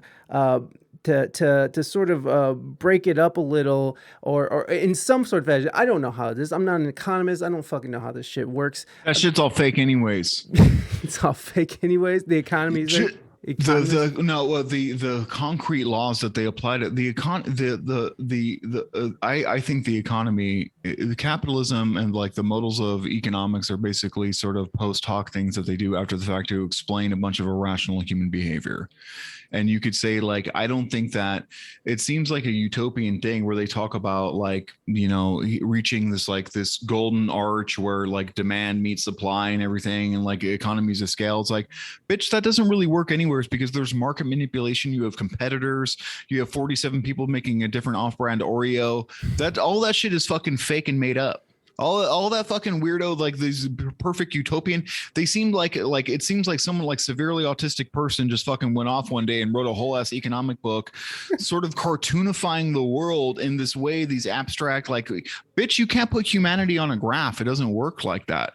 And a lot of it is just cope. And it seems to be apologia for the rich ruling class that own everything, and just sort of cope like, oh, you can do it too. It's like, no, you can't. We don't have money. And even then, a lot of it's just fucking gambling. If economists like could actually do like sound, reasonable predictions, they'd all be rich, but most of them aren't. Yeah. You know what I mean? So like I think most of that shit's cope anyways. And in the same way, democracy, especially in the American iteration of it, is just sort of a spectacle of a theatrical going to the polls every 2 to 4 years to pull the lever for people who you did not select but apparently can vote. So it's like literally voting for two people, one of two people that we didn't get to pick but are now stuck with, and doing lesser evilism of, and then once they're elected, they're not held to their campaign promises whatsoever, and do whatever the fuck they were going to do anyways.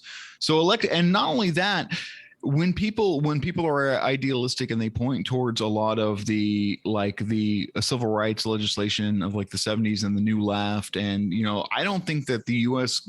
Congress is literally functioning in any type of way to do any type of legislation like that anymore. I think the era of like those type of big bipartisan bills where people like went through and did something based on virtues and values and whatever, and lurched the city or the country forward progressively. I think that those eras are dead, and I think that we're in the era now where everything's going to be by presidential decree. The only time anything gets done is when the White House takes an executive. They just do executive orders, and they do these big federally funded pushes like the stimulus package and all that. I think that that's sort of like low key, like the way things are going to work. Get rid of Congress, get rid of the Senate. They're fucking useless, bro. Let's go. Dictatorship of the proletariat. Let's go. You know what I mean? You said it. Voting is useless. It's not doing anything. I'm down with democracy. Fucking up with the people. Let's go. Yeah, I'm all about the people, and I agree in that sense. And you know, like I do see, like, you know, like Bernie Sanders, even though he's sort of a fucking rollover and taking the ass kind of politician, you know, like I did see him as someone who sort of was trying to combine both of these concepts to sort of make sure that the people aren't in Skid Row, fucking, you know, living in their own excrement. excrement. And you know, making sure people are actually able to have a chance to function in this world, because there are people who are born into situations where they don't have a chance. They don't. There's no bootstraps. There's nothing. They're fucking. All they see is despair and fucking blight, and that's their life, you know. And then so how you expect someone to kind of come up and fucking live out the American dream? So I do see that. It's just that I know that there is a lot of, when you look at communism in like places like China, which can you even I mean, they do call themselves communists, but they definitely are in this capitalistic weird communist situation. They do like national capitalism, you know what I mean, as opposed to like global capitalism. I think that when they do capitalism, it's more for the aggrandizement of the state, and it's in a more corporatist command economy thing where they don't let just billionaires go off. Billionaires get aligned, they get disappeared over there. So it's more of a sensible system where, like, if you see fucking, you know, Elon Musk going ham over here, they might go word and fucking throw him in the gulag for a little bit till he fucking starts acting right.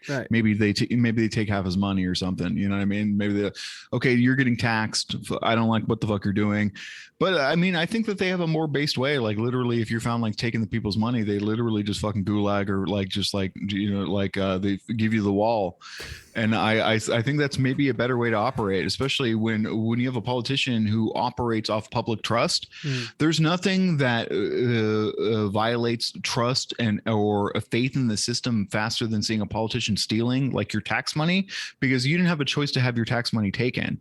So like when money comes out of your pocket and you see it being misappropriated, you fucking go apoplectic. So I think that they have a reasonable thing where they just disappear those motherfuckers, and I'm not necessarily mad at it. But I think that whether it's communist or not, I think that those labels don't really have as much meaning anymore. I think that it depends on, there's like a sliding scale of how much is it of a market is dynamic and how much of it is built and how much of it is top down. And every country has their own scale with that. And in America, I think that we would more broadly be better served if we had a little bit more government control and regulation over businesses, i.e. the housing market. Letting these corporations go ham and buy thousands and thousands of properties is not in anyone's best interest. Like it's in the people's best interest to have a definancialized housing market where people like you and me, back like in the 40s and 50s, could work at a malt shop and own a mortgage. Right. You know, like, so like I would like to see, if that's the version of the American dream, that when it was firing on all cylinders, like, why don't we go something more like that? But if you look at what was happening in America at that time, unions were at their apex. Unions were literally at their apex in the 50s. Did you ever see that graph where it's like, it shows the separation of production versus wages? I think that big separation happened in the 70s when a lot of pro-business, right to work, and anti-union legislation like basically passed, and they were able to, I think the Teamsters were sort of meddled with at that point. Yeah. Unions are fucking pretty based, and if you can just look at them like literally like people standing together and demanding to get paid. Right. Demanding to get paid, demanding that people be held accountable, that they get healthcare, that they get wages, that they're competitive. I think that if we applied both of those basic sentiments to housing and the other overt material conditions, that we would be better off. And I think using anarchist models of like neighborhood associations and adding that sort of like union thinking to neighborhoods, and banding together and doing stuff collectively at an organic level that you and me can both put our hands on. And it's not an esoteric concept like pulling a lever for a guy who lives halfway across the country that we're crossing our fingers is going to do some legislation, get it through magically somehow. I think you and me working in our local community towards its betterment, doing mutual aid, like a food aid, working with the homeless, working with neighborhood associations, the PTA, neighborhood watch, all that type of shit. I think that we could do a lot of good here, as well as pulling lever every 2 to 4 years or whatever. I think that that's a better way to do it. Yeah. Well, you know, and it's just, I mean, it sounds like you want to make America great again, but hey, okay, I went there. Oh God, that's gross. Anyways, fucking minus all the racism, right? Minus all the racism of the 50s, yeah. Yeah, that gets lost in the sauce, and it's important to say. Even like when I say I'm a commie, I'm like, okay, I'm a commie, but I'm not like a race reduction or one. Like I'm an American commie, and I understand the brutal history of chattel slavery. The fucking how the Chicano, fucking Tejano, Latino people have been fucking, like I understand. Like I think it's important to have an intersectional view of fucking oppression in America, because everyone can get it in America apparently. I think that it's important to not just micro focus on wages or workers or whatever, because that can be like very white centralized. Yeah. And sort of like not helping the fringes or the traditionally underserved sections of the community, which I think are vital. We all got to fucking do it together. So do you think that this sort of this new movement where, like kind of going into the WEF, there's this thing that they call like the ESG, and where it bases these corporations on how they're treating the environment, how their diversity in their companies. Meanwhile, they're like, supporting slavery in China, but still they get the gold standard from the WEF.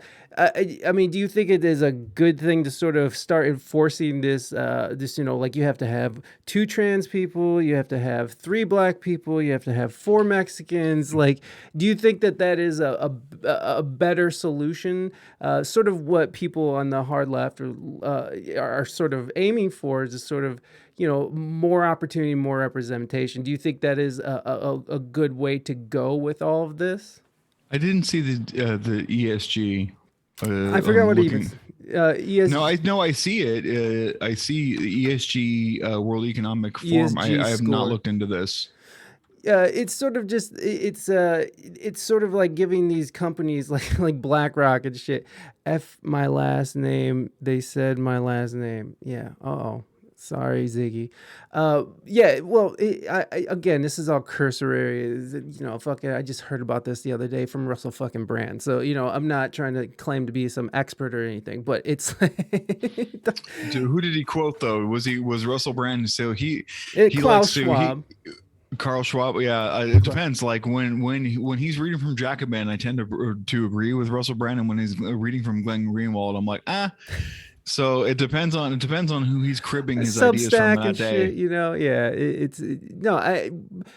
I like how he sort of breaks things down and sort of lets people come up with their own thing. But I do agree with him on this idea that government, I feel like centralized government, and he kind of is going with what you're saying, is that everyone should have their own sort of way of ruling how they want to be ruled, like on a ground, boots on the ground level, where people are sort of taking care of their own communities and working in their communities, making sure their community is better. And I like that. I like that idea as well.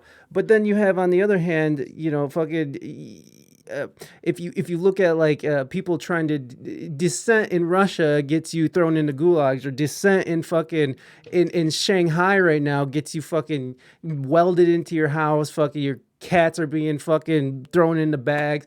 Fuck it, what I mean? In America, it gets you, someone drives a car through you, or you fucking get roadblocks by a cop. You know what I mean? So it's sort of like 6 to 1, half a dozen of the other. But yeah, I agree. The that's the price of freedom. God damn it! What the government used to do, overtly to, or what other governments do overtly to curb dissenting or seditious speech and protests or whatever. I think that using Kansas City style policing in America, we just sort of get people before they protest, or we get them for violation. We scoop everybody up, stop and frisk, stop your car, everyone get out, empty your pockets. Let me see everyone's wallet. These 3 people have bench warrants, you're arrested. We like literally do preventative. I think we and it's like hyper targeted at people within that 18 to 26 age range.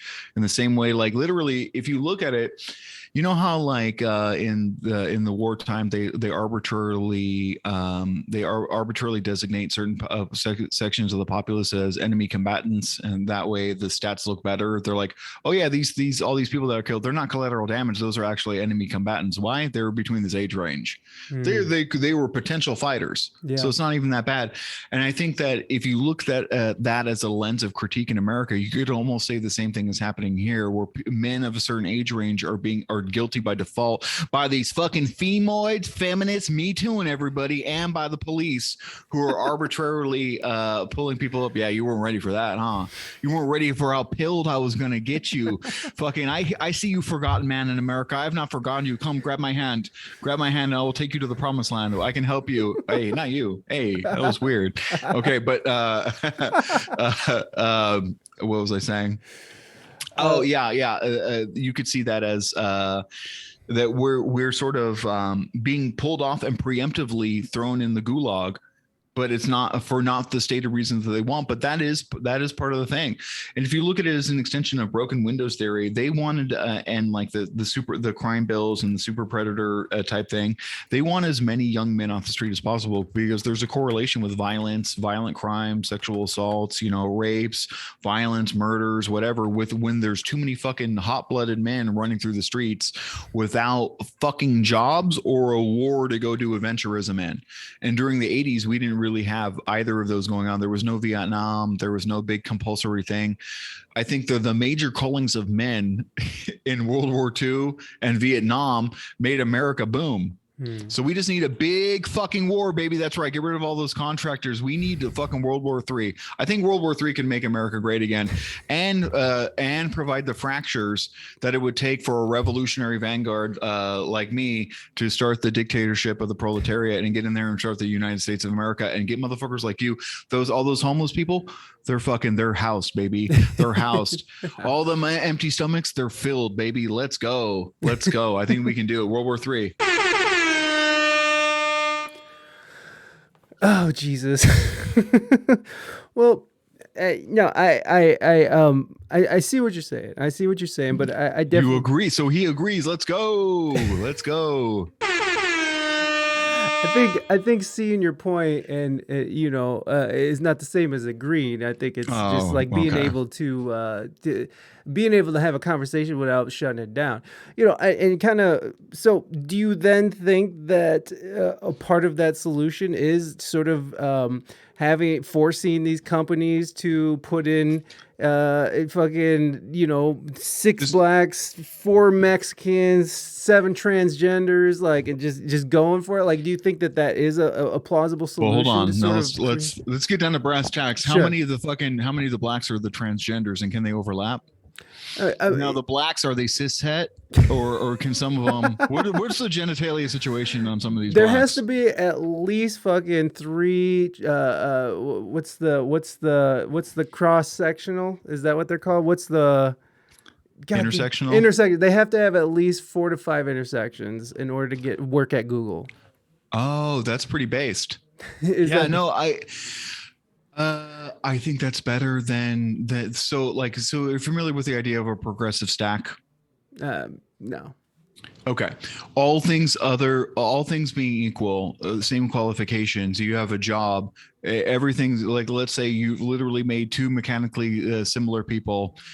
Have all the same qualifications, same grade, same history, same workplace, same charisma, everything's equal except one's a black woman and one's a cishet white dude. And you have a position that was historically where black people were not even considered for employment at all, let alone for the management or upper chair positions for a corporation. Who do you hire? The black female or the white dude? Everything else considered equal.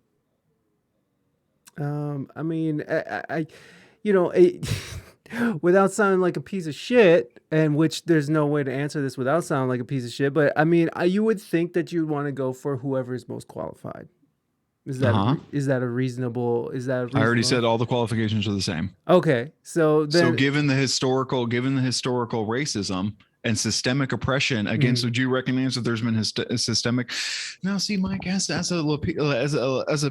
person of Latiner heritage, you might appreciate how people have been left out from. Listen, my mom marched with fucking Cesar Chavez. Let's go. I'm not. I am very familiar.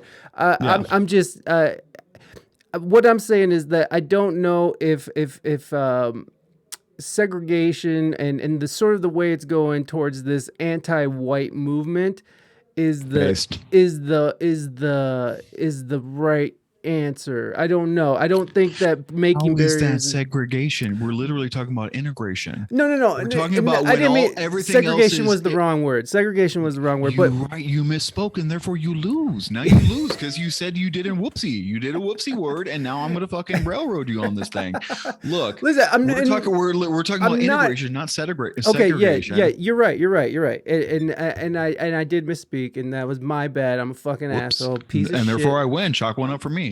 Chalk one up for me, chat. I didn't know we were fucking competing. All of a sudden, now that's one. Okay, now we're keeping score. Now it's 1-0. Let's go.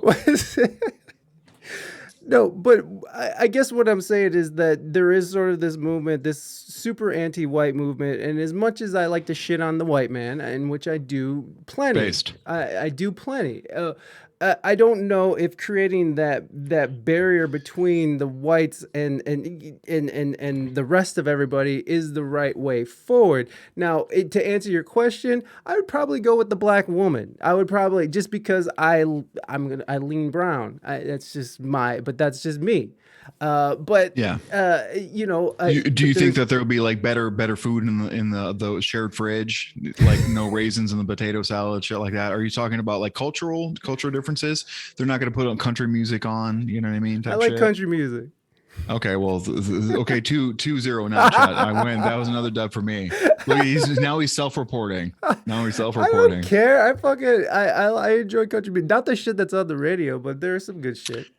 Yeah, old country music is based as fuck. Yeah, man. It's like a bunch of commies in that old country. Well, I guess like country folk, western music type thing before it got all like, my Jesus drives a fucking F-14. And he's white as fuck. Is my jet pilot. Yeah, exactly. Fucking all that like weird patriot fucking like God likes bombs fucking type shit. Oh yeah. That's garbage. No, but when you say country, I mean it's a broad spectrum of music. So there is some country that's decent and listenable, but a lot of it's fucking stupid as fuck. And the ESG initiative, I don't know particularly about that, but I agree with the progressive stack. I think that all other things considered equal, especially in places where, because the way power works is motherfuckers never fucking retire. Yeah, that's the problem. Motherfuckers never fucking retire. You get in with the job. If we were a CEO and we were coasting, making $100,000, $200,000 a year, we're not going to quit. We're going to milk that fucking. We're going to milk that money until we fucking die. They're going to have to literally kick us out. No, we're not going to quit. So the issue is when you have the chance to forcefully inject some goddamn color into that fucking power structure, so like people don't like are literally oblivious to the plight and struggles of the fucking, you know, what a large demographic of the country cares about or is culturally sensitive to or whatever. I think we need more diversity in the room where decisions are made, just to fucking to prevent easy uh-ohs. Like that whole meme on Twitter, like was no black person in the room when they fucking made this tweet? Like bro, like anybody of color around could have stopped this from happening and be like, yeah, don't post that actually. Yeah, actually that thing you said, don't say that. Like don't frame anything like that. Don't delete your whole account. Let's start a new one and post it there. Like don't do any of this. But we don't do that because we don't have a lot of diversity in the power centers. Yeah. So all things considered equal, I think it's good. Now, but there's that whole thing where it's sort of like more and more you're going to see, especially as progressive ideas have buy-in in the system, you're going to see people appropriating the vernacular of wokeism to rainbow wash the same neoliberalism. And it's that meme of like, yes, more disabled female drone pilots, please, where it's diversity as a cover or a diffuser for the more of the same imperial hegemony that we've already had. with the corporatism, or not corporatism, with the crony capitalism, the capitalism, the bankings, the power inequity or whatever, having a female president who's droning kids is not an improvement. I mean, I guess technically it's probably a little bit of an improvement. A little bit, yeah. It's a little bit of an improvement. Yeah, I'm not gonna lie. Optically, it'd probably be a little bit better. Yeah. I might listen, especially if she had like big tits or something. I'd be like, okay, this lady's making some points. Yeah, this lady's making some points. I'm not mad at what she's saying. So like, I could see that being like, okay, a little sugar mix of medicine go down better. Okay, fair enough. But I don't think that it's the type of sweeping change that we need. We need more diversity of opinions. And that way, Tucker Carlson's right. He's like, they don't want actual diversity. They want, diversity of aesthetic and diversity of complexion, not diversity of ideals. They don't actually. And I think that's we need both. We need diversity of peoples, and that I don't think that having multiple complexions in a room is necessarily a net gain. It probably is for a bunch of different reasons, but that's not the why it's better. It's better because you're not arbitrarily restricting people from based on their complexion, their essential traits or whatever, based on other racialized, systematized fucking prejudices against people like that. So removing those prejudices is number one, and then fixing the situation by, when possible, and all other things considered equal, hopefully, injecting people into the power structure of these motherfuckers that won't die or retire. Like getting forcefully injecting some people in there is, I think, sort of a necessary component. Now, whether that's the end all be all of it, I don't know exactly what the ESG thing is, but I believe broadly in a progressive stack. Yeah, no, and again, I can agree with that. It's just that, there's terrible black people out there. There's terrible trans people out there who are gonna be money hungry capitalist assholes just like anybody else. Everybody has the capability of evil in them. So again, if you're shoving people into these spots of these positions, are they just gonna fucking get steamrolled by fucking the momentum of the company, or are they gonna actually stand up and say something that does bring out real change? And I don't know that. I don't know if that is the possible, if that is something that would happen. But we could find out, right? Like I'm not against finding out what's going to happen. But you still have these companies who, like you have this meme that's pinned on your Twitter, which I think is very funny, which I could probably just pull up right now. Yeah. And it kind of is, it kind of touches on this, where it's like these corporations, they act like fucking, fucking Pride Month. They're putting up their rainbow flags in fucking February. It's like fucking, they're putting up, Black Lives Matter and all the black stuff and stuff, which is all nice and fun. But at the end of the day, do they actually give a fuck about these causes, or is it just another way to sort of market and spread the evils of capitalism? You know what I'm saying? So like, I think this meme says a lot in regards to that. And I don't know if injecting, black trans fucking, I want to inject some black trans with some fucking semen. You know what I'm saying? Let's go. Let's go. Also, what do you think about this fucking haircut? What do you think I should, like, I was thinking about, when you look at this, like, now I'm realizing, bro, did I model my hairstyle after look at this fucking tweet, 35K? Did I get Twitter notification? Did I get MK Ultra by the success of this tweet, wherein I fucking literally modeled my whole ass aesthetic after it? Should I get one of these rainbow flags, do you think? Yes, I do. I do. I think that will get your viewer count up at least 20 or 30 more people. Yo, you're probably fucking right, dog. You're probably fucking right. God, he's got a nice beard too. Yeah, I mean that's solid beard. Can you grow that kind of beard? No. Oh, you got patchy Italian. Apache hair. Italian, yo, fucking racial, bro. Damn. So you said earlier that you could name a lot of. There's a lot of bad blacks, bad trends. Could you name some? Who are the bad blacks? I want to fucking steer clear of them. Hold on. Oh Jesus Christ! I'm gonna make a list. No, get the fuck out of here. You said Lizzo earlier. So is she one of the bad ones? No. I'm saying that there are people. Lizzo. Some people would look at who's that justice, the Clarence Thomas. Like some people would look look at him as you know, and I've heard fucking newscasters say it, you know, he's just pushing the white supremacists. It's interesting when you have black people called white supremacists. It's just, to me, that's a little odd. But, you know, some people would say Clarence Thomas is one of the bad ones. You know, not me, friends, not me. I would never say that. But clip it, chat. Don't let him get away with that shit. Clarence Thomas, one of the bad ones, and then cut it out right before he says not me. But this is how you grow. You want to help him grow. This is how you grow. It's a growth hacking thing. What do you think about the Clarence Thomas, his wife Ginny's tweets? I think it's very entertaining. It's a weird dynamic, huh? Like this lady. Yeah, it's like this weirdo lady who's like, could you imagine? First of all, like, think of the dynamic where you're the chief of staff, and like, ding, you get a message, and it's fucking Clarence Thomas's wife again. You're like, this bitch. Look at this fucking, literally, and the weird capitalization in the tweets, like where every it was literally read like a tweet, and it's like, I don't know. I feel like they were cut and pasted in between that, a Telegram app, and like a text app. I feel like he was in a group chat or something. I don't get it. I don't get the whole dynamic, bro. Can you imagine? I have 0 people that text me like that. When someone texts me some shit like that, I delete them. Yeah. You're out. Yeah, like I don't even know what to do. Like, okay, so she's talking about, okay, God wants a revolution to happen. Like, what is she saying? Yeah, like the military has Trump's back. But like, bro, like literally, like fucking block number. Like, I'm not like, get the fuck out of my life. So Donald Trump is our fucking Lord and Savior. Like, yeah, she was definitely at some Donald Trump dick on that one. Yeah. What do you think of the hair? Do you like me as a blonde? Do you think I have more fun now?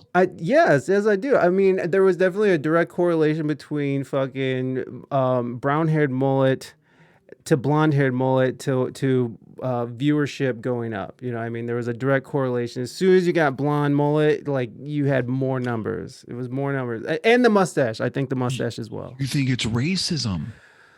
What? You think it's racist? Blonde like, hair? Yeah. Well, it could be blonde hair thing. It could be the Aryan youth thing. I mean, damn. Do you think I'm passing now? These motherfuckers. Do you think I'm like Angloid pilled now? They see and they're like, bro, like this mother. What was once Mediterranean draped in olive oil is now just like beans on toast ass motherfucker. Do I look like a beans on toast ass motherfucker now to Twitch? I think so. I think you're just a little bit more relatable. Because you got just because you got to think about the demographic of Twitch and who uses Twitch the most. It's mostly white dudes, right? And, you know, so I mean, you got to think you're safer now. You're safer for the white men. Well, but also, like, am I more susceptible to claims of Kendall? But you said yourself, white man's doing real bad right now. Am I gonna get? Is someone gonna like literally take my stream key and give it to Clarence Thomas? Yeah, somebody, you know what I mean? Someone's gonna get it. It's like literally they're gonna ESG my stream key to somebody now.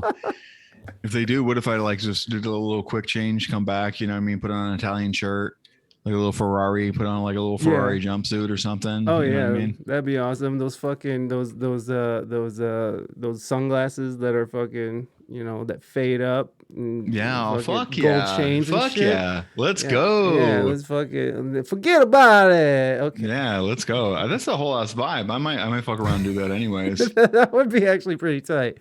I mean, I know I'd make more of an appearance if you did that. I'll tell you that, because you need me there to fucking function. True. So you were talking about, what were we talking about? You were talking about ESG and intersectionality, and I think that was derivative of another thing. I forget. What's another conspiracy theory that you've had on your mind lately? Let's get away from politics, because I don't want to build, but like I think I flipped enough of your audience to fucking to commies now. So I think we can. Hey, Zach Chap, you're pretty fun. I like your streams. I don't talk much in your streams, but you're fun. Last time I watched you, you kicked me over many losses you didn't believe. They fit the convo. I've never been backed a gift sub before. Don't bitch slap for ratings. Some of the people with different opinions may have facts. This is Deuce Penny. I think he wasn't happy about the last time he was in your stream. I think that's what he's talking about. That's who? Deuce Penny. Who cares? Finally, I've been able to get a motherfucker with that. It needs participation. Yeah. Who cares? I love Deus you, Patty. penny. Yeah, you, 2 pennies. Yeah, is that your 2 pennies? You're gonna fucking kick your 2 cents in? That's right. I'll only see your 2 cents. Throw it out the fucking window, bro. Pennies are fucking a spread for contagion, like fucking comments like this. This is disease, bro. This is mental disease, like leading to an unclean chat. Look at this. This is like an unflushed toilet. Look at this fucking comment right here. I love you. Last time I chat, the fuck don't love this guy. He's unlovable. Deus Penny. I do love him.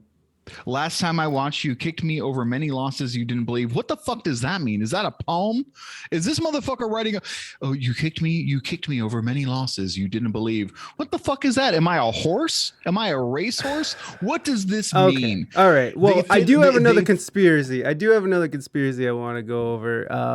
I don't know if you I want to talk about the conspiracy that is this comment. This motherfucker said questions for the guest, and the guest is addressing your question. The guest is addressing this question. I don't know if it's more of a question or a statement.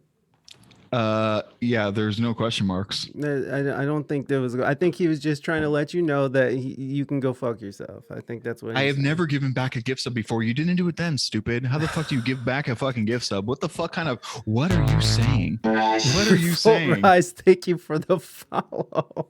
God, yeah, there you go. The Revolt Rights is the one who does all the FOIA requests. Yeah, that's dope. I fucking mad respect for someone who's just sitting there like, I'm gonna get to the bottom of this shit. He's got an SC or thank you, Revolt, for that sub. Yeah, he's a Fed. And he's got a security clearance, and now you're officially being monitored. So that's fucking based. Fair enough. I agree. I should be monitored. I mean, the amount that I masturbate should be monitored. No, I remember this guy now. I remember this is the guy who was like, "Sorry, stop making fun of me. My mom died." And I was like, "Oh, your mom died?" And then he said, "Yes." And then we started roasting. We started cooking his ass about something else. He said, my wife died. I was like, yo, hold on, bro. And then he's like, my daughter died. I'm like, yo, stop it with this fucking this spree that you're on, bro. You got to stop whacking out your family members. Yeah, this guy was on a fucking spread. Now I don't know if it's true or not, but it's part of a long chain where people fucking make up shit for sympathy on the internet. I don't know if this guy is doing that, but like I definitely remember cooking this guy. We got like an hour's worth of content out of him for sure. Yeah. Yeah. And Penny, I believe you, buddy. I don't believe this guy, bro. That's like too. Yeah, every time he started getting cooked, now. another family member drops, bro. Like get the fuck out of here, bro. Like literally the police should fucking investigate the fucking Deus Penny, bro. Anyways, there's this. Did you see this article that came out? There was a FOIA drop, 1,500 pages of UFO-related research declassified about UFOs left radiation burns, unaccounted for pregnancies, and in a new Pentagon report. I don't know if you've seen this or not. Link me. Let me see this bullshit. Soviet states revolt. Thank you so much for the biddies. I appreciate you, my friend. You should. We'd had many combos before, and I didn't sit for the hour. Oh, he left. So he didn't hear you shitting on him. So that's good. No, he definitely did. Otherwise, how would I know all that intel that I was fucking cooking him with? Like, what do you mean? Like, literally, how would I know his lines if he wasn't there telling me them? Anyways, so like, hey, fucking rest in peace or fucking stop lying. Either way, you know what I mean? Thank you guys for coming over and following. I appreciate you. Oh, Jesus, my thing here. Have you seen this? Have you seen this article? So there's some sus shit about it that seems like some lies. Who wrote the shit? Deus Penny. Thank you guys. Little Figure, thank you for the follow. Yeah. What's up, buddy? Welcome in. Just so you guys know, this is usually a music podcast. I just really like talking to Mythic Politics because he's fucking so fucking charming. Thank you Why so dark dankness. I appreciate the follow. And I'm gonna move this fucking thing somewhere else. Oh, you're trying to cover up the fucking the white man, and the fucking white man. The white man is on the rise again. The oppression is coming from inside the house. The oppression is coming from inside the house. Look at this. You don't even need the ESG, bro. You're doing it to me. Alien in. What does that mean? This song slaps. Yeah, I agree. This song does slap. Okay, so this is from I googled Live Science, and they are a reputable source. I will. So I googled it, and Google is very on the mark with shit these days. But okay, we'll just read through this kind of quickly. Encounters with UFOs have reportedly left Americans suffering from radiation burns, brain and nervous system damage, and even unaccounted for pregnancy, according to a massive database of U.S. government reports recently made public through the Freedom of Information Act. The database of documents includes more than 1,500 pages of UFO-related material from the Advanced Aerospace Threat Identification Program, which is just some fucking thing. A secretive U.S. Department of Defense program that ran from 2007 to 2012. Wait, that's not the one. There's another organization. Is that the Luis Elizondo? I'm not sure. Despite never being classified as top secret, the AATIP only became known to the public in 2017 when former program director, yes, Luis Elizondo, you're right. Okay, so that guy's a shill and an idiot. He got fucking owned. You ever listen to Mick West, Tales from the Rabbit Hole podcast? Luis Elizondo is like, he's literally on that Tom DeLonge fucking Space Alloys ass Skinwalker Ranch. He's like one of them guys where it's like really disarming. He's like, bro, this guy was like in charge of stuff, and it just shows you don't have to know shit to be a fucking bureaucrat, bro. We should just go become bureaucrats for the feds. You just like sit there and nod stage like, oh, look at this. Oh, there was a UFO. Knowledge of everything. Oh yeah. So the trajectory. See what had happened was there was a bogey coming in of this vector. Based on our analysis, it's of unknown origin. Everyone goes yes. And then you get your paycheck and you go fuck off and buy a boat or whatever. And life is good. So I don't know what, because I mean, we could just sort of talk about abductions and these like unexplained pregnancies. Have you looked into any of this stuff? Where are you with the aliens? Okay, where I am with the aliens, so this is at an intersection of a lot of kinks for me. So there's the insemination, like those bad dragon type dildos that lay the eggs in people. They are sort of alien-like in their tentacled appendage, and with the insemination thing, like literally laying eggs and the goo. I like some of that stuff. Now, as far as whether I believe this is like a real thing that happened, are you asking me as a grown man if I think that there is extraterrestrial people who are impregnating humans? Is that the I mean, question? It was part of the FOIA dump, bro. It was a FOIA dump. Like, come on. But that doesn't, when you say that in the FOIA dump, does that mean, was there a document where, because I remember, okay, here's an example. A couple of years ago, there was like FBI Bigfoot. Oh, FBI released their shit on Bigfoot. FBI released their shit on Bigfoot. And it was like, word. What was it? It was like literally the one word Bigfoot on one memo of somebody from a witness testimony thing where like literally a field agent had to listen to someone talk about Bigfoot for a second. And that was like literally caught up, and it was like indexed in a transcript and like probably paste search, like Control F search, and then like the article that became about Bigfoot revelation of the FBI, where it was like literally just a thing that someone mentioned once from like testimony from a witness who's probably talking about other stuff they believed in or something like that. So are these anecdotes that some fucking kook said, and then it was like in a report? Like, for instance, if I call in and say purple tangerine tentacle in 20 years, is there going to be an article that says fuck it? If I call in the FAA and said like, say I saw something in my backyard, a fucking purple tentacle came out and it flicked my nipples and then fucking flew away, is that going to fucking be transcribed and released in a report? And then you say fucking breaking 20 years ago someone called in and reported, or tentacle nipple flipping tentacle reported in the latest fucking FOIA dump. Is it like that? Like, what are we talking about with this? Well, kind of, yeah. So like, so this paragraph that I highlighted right here is pretty, the report also includes a list of alleged biological effects of UFO sightings on human observers between 1873 and 1994, compiled by the Mutual UFO Network, a civilian nonprofit group that studies reported UFO sightings. The reported effects of the UFO encounters include unaccounted for pregnancies, apparent abductions, paralysis, experiences of perceived telepathy, teleportation, and levitation. So when I was reading this, that stuck out in my head. Who the fuck is MUFON? You know, MUFON. It's a classic UFO organization. I think historically it's interesting when you look at all the UFO organizations. They're all helmed and they're chaired by former CIA people. which is sort of interesting, especially if you reconcile that these UFO things were sort of as a stopgap measure to sort of control what people were saying about space phenomena, tested airplanes, to control panic about Russian planes and stuff like that. It's basically as a control measure. You start this group like, oh, this is for hobbyists who are looking at unidentified aerial phenomena or UFOs. Unidentified flying objects, and really what it is somebody working unofficially for the CIA to fucking shut people up about key things, i.e. if there's test flights in the area and stuff like that, to make sure that like that shit doesn't disseminate out.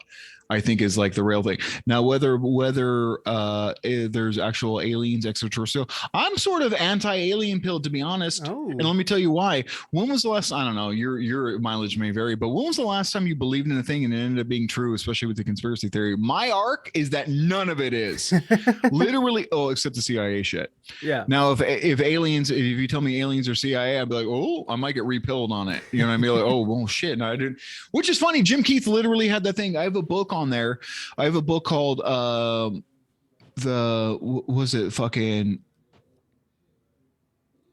Jim Keith was a conspiracist who like died he's a journalist, and he wrote a lot of books about he wrote a book on, I fucking forget what it is. I've read like 3 or 4 books from him and they all sort of blend together.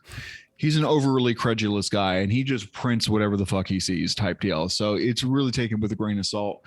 But he was talking about the people and the psychologists who analyze all of the close encounters of the third kind, where aliens contacted people, all of the what's it called when you levitate or teleport, not teleport, the alien abduction mythos, and the fucking all the sleep phenomena stuff. When you look at those, what gets discounted is all the stuff where people say people came and got them. Like they say they report like, I had a weird thing where it's like amidst all of the reports of alien abductions, there's a lot of the reports about human abductions. Like literally it's like people who were in medical outfits came and put me in the back of a van and then I've lost time or lost memory about it type thing. And it's like, and his conjecture was that it was the abductions were part of a CIA program akin to like an MK Ultra thing, where they were literally taking people with like mental disorders, schizoaffective disorder, and experimenting on them, a la like Nazi Mengele, fucking some sort of like whatever. I don't think it's very probable, but that has been, people have said that before, that the abductions are a cover story for the CIA or other intelligence agencies fucking abducting people for experimentation for reasons. I don't know. So that I thought that was interesting in that I had never seen that said before. So in some way there, that is that connection. But as far as broadly speaking, like with aliens, I think this universe is dead and alone, and the only meaningful thing I've ever seen so far is fucking humans' desires and wants. The only meaning that there is in life is the ones that we fucking cast upon it. Okay, when was the last time you saw an animal from anywhere other than the earth? That shit's not fucking real, baby. That shit's not fucking real, baby. Show me one cell, one spermazoa, one bacteria, one anything from another planet. You can't, because the fucking universe is dead. And I can't wait till they prove otherwise. But until then, like, you're showing this high level as like fucking full advanced like space gear coming here, doing all this stuff. Like, show me one cell. Show me one thing from outer space that's real. Like, show me an asteroid that has like an amino acid on it or something. You know what I mean? Like, I'm very incredulous about it. Okay. Well, yeah, Penny, go ahead. You can show it. Birds are real. Stop. Hold on. We could get to that, but I am curious on what you think about these UFOs that these Navy fighter pilots are seeing and documenting. They're wrong and stupid. The whole idea of fucking UFOs, it was literally predicated on the idea. When you look at the fucking disclosure stuff from the 50s, they said there was this fucking sort of like, it was like a byproduct of weird gender expectations. And this is a bit of a slog, but let me the presumption was these were the best of the best and they could not be wrong about what they saw. That was the presumption. These fucking able-bodied men, the best of the best with the good vision and the fucking all the aptitude and the whatever, they can't be literally wrong. They literally can't be. They're fucking stupid brained, and I don't think people articulated then how people can have ocular fucking distortions, like literal things you can go wrong. Like you can have little glitches, memory holes. You can have like a lot of weird phenomena where something happens and you can't quite articulate it, and your brain will fill in a gap or whatever. Or like literally, I think, and honestly, like when it goes even back to as far as the Foo Fighters, when they're talking about, oh, I saw an orb that was like, I think it's like literally they saw a light that was reflected in the fucking glass canopy. Yeah. When Like you if you look ever at had the glasses on, that happens all the time with people who wear glasses. It's literally shit like that. When you're in a high octane, you're like probably on meth. You're probably a fighter pilot that's on like literally on amphetamines or something, right? Fucking flying across the fucking Atlantic Ocean to go fucking bomb somebody. You're fucking stressed as fuck. You're seeing weird stuff. You have lights coming on and you're being hyper vigilant. And then you see some like weird distortion of the corner of your eye type shit. You're like, oh shit, I saw a fucking alien. It's like, no, you didn't, motherfucker. You just geeked out and saw a fucking light reflected. But like, so I think most of it has very prosaic explanations. Mick West did that whole thing on the USS Nimitz where he was talking about like the thing that seems to be oscillating. It's like literally it's the gimbal, gimbal at the bottom of the plane rotating and causing the distortion halo around the thing to move. I think that most of these things are pretty demonstrative.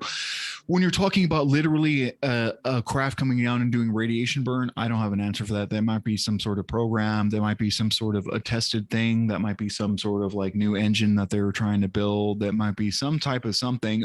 But whether it was real radiation, I don't know if how they quantified that. Is that someone like a citizen scientist who's like going over there with like a store-bought Geiger counter, like to see the radiation? I don't know how that's qualified or whatever. I would have to look at the primary docs to see what's up.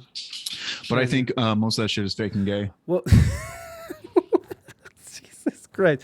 So Morby put in here a little bit ago, the IG Nobel Prize in Psychology presented jointly a Johnny Mack Harvard Medical School and David M. Jacobs of Temple University for their conclusion that people who believe they were kidnapped by aliens from outer space probably were. And especially for their conclusion, the focus of the abduction is the production of children. So it does seem that there was Nobel Prizes given out for research done. It's very real. I mean, it could be. But I mean, there are, besides these sort of fuzzy pictures that we always see, don't you think it could be a possibility? Like I think you referenced it a little bit that there might be some sort of crafts that maybe the U.S. Or that we're working on that sort of defy what flight and what gravity is. It's sort of like a secret program they're just sort of unleashing onto the thing rather than aliens. Do you think it could be like a something that the CIA or the U.S. government is sort of look, there's no such thing as anti-gravity. It literally defies the laws of physics. That like I've seen stuff. I've seen like literally you're gonna hate this fucking answer, bro. You're gonna fucking hate this shit, and I know. I want to go back 10 years and like fucking slap the current version of me. But where I think I'm at with it, like literally, I remember being there, like looking up at the stars one time and seeing what was a stationary star. What I reconcile as a stationary star, zip. It was just sitting there and then went whoop, and then it was like, yo, what the fuck? What the fuck? Was I stoned? Yes. Yes, I saw that. But I was like, definitely like, yo, bro. And then like, I was sitting there thinking about that. And I was like, bro, remember like I used to just get high and like look at the sky and I would see stuff. And as I was like doing that, this was like a year ago, I was like looking up at the sky, like in between, like I was doing like sets on my balcony, just like lifting weights. And I was just like looking up at the sky. And then I saw something move. I was like, yo. And it was like the same thing. And then I focused on it and it was a bird. It was like one of those white birds that flies around. And at night, there's like these birds that fly around here at night, and they fly up super high. I think they're going around eating bugs. It's like at dusk, and it's like they go around eating bugs, and you can barely see them because there's a car lot across from me, and they have these lights that sort of point up, so like you can like barely see them, like very very up high, like they might be like several hundred feet up in the air. But it's hard to differentiate between them and the stars because as they're illuminated, it looks like a little looks like a little point of light that's fucking like that you don't see until you're sort of looking in a hyper, like a very small area, and then you'll pick it out. And then as it leaves that range of that focal point, that area of focus, it seems to disappear. So all you see for a second is a white zip of a thing, and you're like, yo, and then you scroll, and then you can pick it up again somewhere else, like, oh, I see you now. And then you can sort of track it where it's going. But I think it might be, a lot of it might just be like weirdo shit like that.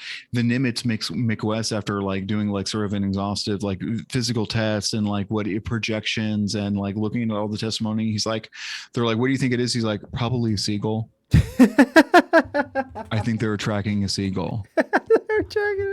And like with how fucking fucked up and goofy everything is, I fucking low key think that's probably real. Specialist.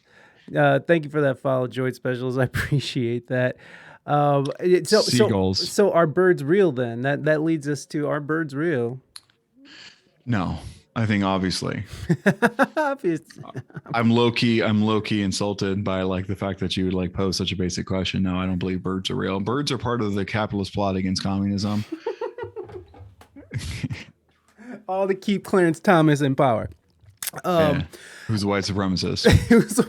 Who's definitely a white supremacist. True. He's a wife supremacist. He says his wife is his best friend, right? So he's a wife supremacist too. Oh Lord. Oh geez. Okay, so Penny, which Penny, I don't want to keep drawing attention to you because it just seems to always end up with chat and not this chat, but Mythic's chat and Mythic himself shitting on you. So why? What did Penny say? No, stop. No, he sent a link. Did someone else die now, bro? Stop. Jesus Christ. Okay, all right. Listen, we're not gonna keep doing that. Okay. But so there's something on Rumble that he shared with us, and I'll just read the premise of the video. It was a stream, which is Watch the Water. And I don't know what the pandemic has to do with it, but Watch the Water is a documentary about the Cobra 19, okay, and COVID means like the Pope's pandemic plan. It's about fucking the cobra venom in the water and the cobra venom in the COVID-19 mRNA vaccine. That's what we hit on a little bit earlier, right? Yeah, so I did not get a chance to watch this, but I read an article about it. So maybe shoot me this link in Discord. Maybe I watch it. I do want to watch it now. Penny said that you might not like what it says. And I would love dunking on it. What do you mean, Penny? Motherfucker, I've been like, what do you think all of a sudden magically I'm not going to be interested in conspiracy theories? I'm writing a whole ass book about this. Politiconvict's a good follow. Hey, welcome. Thank you so much for being here. Is it just for money that you bitch slap people before discussion? Money's yes, good. Motherfucker, give me money, or I'm gonna fucking keep doing it. How fucking dare you? Money's good, but I'd rather have a discussion. They can shit. They can shit. Did you know they can shit? Birds? Did you? I don't know what they mean. I've dealt with worse. I have no idea. Oh. He has a poetic, nonsensical way about him, and I tend to like that. Deus Penny, come back to the fold. I want you back. Let's just see a little bit of it. Let's just see. I just want to hear the opening statement here. Unstoppable, the 11th day of April 2022. God-fearing. Let's go. This show has grown a tremendous amount over the last year. Oh, look at this guy. It's just so humbling. We truly are grateful to everyone who's joined us along the journey, but we're also especially grateful to those of you who were here from the very beginning. And if you were here at the beginning, you might remember the explicit promise that we made to you then. We told you that it was our goal to put ourselves out of work, to work ourselves off the air. We promised to never sell out to big pharma or globalist corporate sponsors or anybody else. And we've kept that promise. We promised to never stop fighting, to keep exposing everything until there's literally nothing left Press pause. to expose. Press pause. Do you believe time travel is real? I tend to not believe that it's real just because it seems to. How do you explain SportsCenter going back in time and retroactively stealing this man's fucking logo? I don't know. If time travel is not real, how did they preemptively steal this fucking man's logo and whole shtick? I don't get it. I don't know either. But he is scrolling some numbers at the bottom and talking about. It looks like it's vaccine deaths and stuff. Yes. Is it just zeros and just vaccine? Oh no. I thought COVID-19 deaths, 0 vaccine deaths, 47 billion and counting. Yeah, true. Is 1 million adverse events reported. A million of those were me. I designed a bot to do the reporting thing, and I said fucking that the COVID vaccine fucking made me gay, and I'm happier now. He's happier gay now. A lot of those for me, and my bad. You know, we kind of touched on the pandemic already, and it's something I don't care to go back down. Your chat was so pissed at me. I think they're being nicer to you this time. Well, you know what the thing is, when we were talking about it before, I was talking about how these breakthrough cases and and how there is a bunch of fucking underreported adverse effects, and how there is, and here's the thing. Hold on one second. Sure. Hold on. I'm going to fucking mute this. Go ahead and talk to your audience for a second. I'm going to mute my audio, and I'm going to actually fucking just go unhinge on the chatter here first. Okay. Hold on. Okay. No, he's not. Hold on. I'm just going to start reading the chat over here. Hold on. We can just do this. What the fuck are you talking about?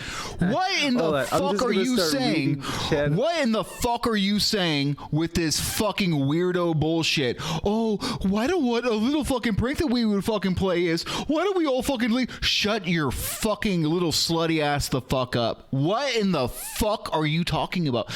Hey, why don't you go be passive aggressive somewhere fucking else? Suck my whole ass dick, you little attention stealing fucking slut. How fucking dare you? What the fuck? I look away. Hey, wouldn't it be funny if we all just left this chat and went to someone else who's a fucking lib? What the fuck kind of weirdo ass fucking bitch shit is this? Literally, go fucking KYS. Get the fuck out of here. You fucking attention hungry. Hold on. Okay, so what happened? Oh, nothing. It was just just the last time. Hold on. This is obscene. No, just the last time we were out. No, the funny thing was that after, because about a month after we actually had the podcast, there was so much information coming out, and all of a sudden breakthrough cases were the norm.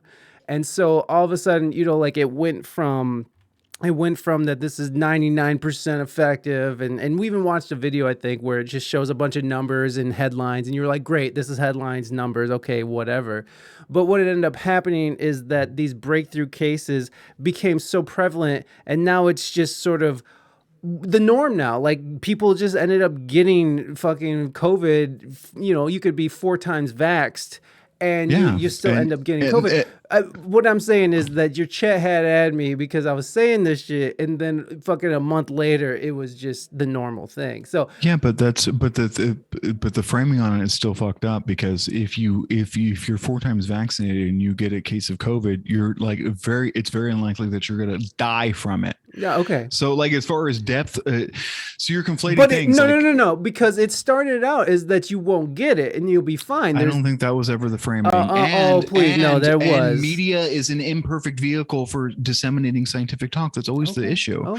People do clickbait, people do headlines. People are not medical professionals. They're not trained in medical school. They're not trained at it, and they're literally reading the words that are written by somebody else who's probably not a medical expert out of a teleprompter. So you're going to have imperfect communication, and they're doing a calculus of what sort of like, the noble lie thing. They're basically trying to create a collect. There's always an agitprop thing to anything. They don't want to get into the nitty gritty of how, like, yeah, this is not a pure prophylactic. Yeah, this is only, X% effective or whatever. But broadly speaking, a lot of people lived because they got vaccinated instead of not getting vaccinated. So I mean, yeah, it's imperfect, but I think you and me probably would not have done much better communicating the science to the people than the government did. If you really think about it and put ourselves in those positions, crafting the messaging that's going to hit all the diverse groups all at once, everybody in different places of skepticism and cynicism, being afraid of needles and doctors, being afraid of getting overcharged by big pharma, being afraid of the government using fucking cobra venom in the fucking mRNA vaccine so as to indoctrinate you and turn your little boy who would have otherwise been a perfect fucking tier 1 division 1 DS1 fucking level fucking quarterback is now a lady.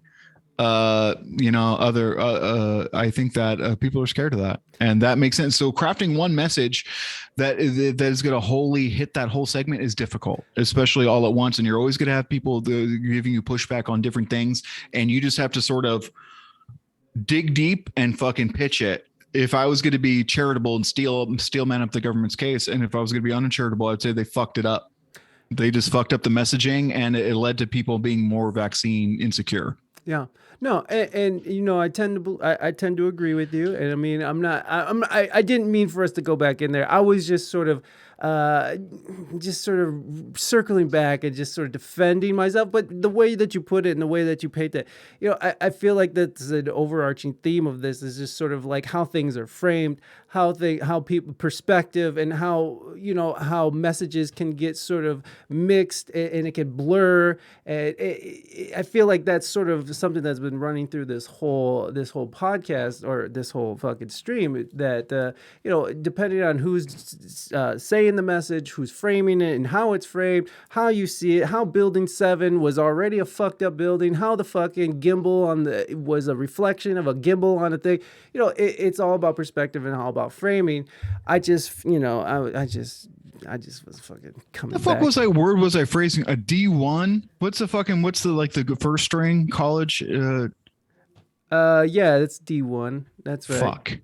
I hate it when I'm on a rant and I can't think of a word and it fucks it all up. Yeah. Okay, take it from the top. Okay, and imagine the mRNA. Okay. No, good. Cobra venom with the fucking turning little Johnny would be a D1 athlete into a fucking lady. Yeah. NCAA, yeah, whatever. Yeah, where were you on when I needed for that rant, chat? God damn it. Yeah, what the fuck? You guys let him down. Pizza killer. So no, I agree with you. I think that the mRNA is fucking turning the kids trans, but I'm here for it. You know what I mean? I support. I don't know about you, but I support trans people, so I don't see what the big deal is. You know what I mean? I'm a fucking huge supplanter. A supplanter. Let's go base supplanting. Let's go base supplanters. Also, this is all for satirical purposes. I'm just having a haha and a funny goofy. Yes. Please Twitch, don't ban me. Fun. This is all in fun, everybody. No, this is I even put that. I'm gonna even preface that on the fucking beginning of the podcast. This is all in fun, friends. We're just having fun here. Nobody. And again, I do support trans people. I love them. I love the gays. I love the blacks. I love the Mexicans. I love them all. And there's no hate here. No hate in my heart. And I don't need to let it out. What does KYS mean? I don't know. What does KYS mean? What? Why? Who's saying that? Reina asked what KYS means. I don't know what KYS is. Is it something that we talked about really quick? Is that what Soviet is in there? Is Soviet in there complaining about that? Don't worry about it. That was related to a rant that I went on. I'm a gay black Mexican. I love you, Julie. Julie, I love you even more now. Definitely more than a white gay. I love you better. Oh wait, son, that's not right either, right? I can't believe it. Like, I can't believe that my chat has completely let me down. I got no subs, no streams, no bits, no donos during this thing.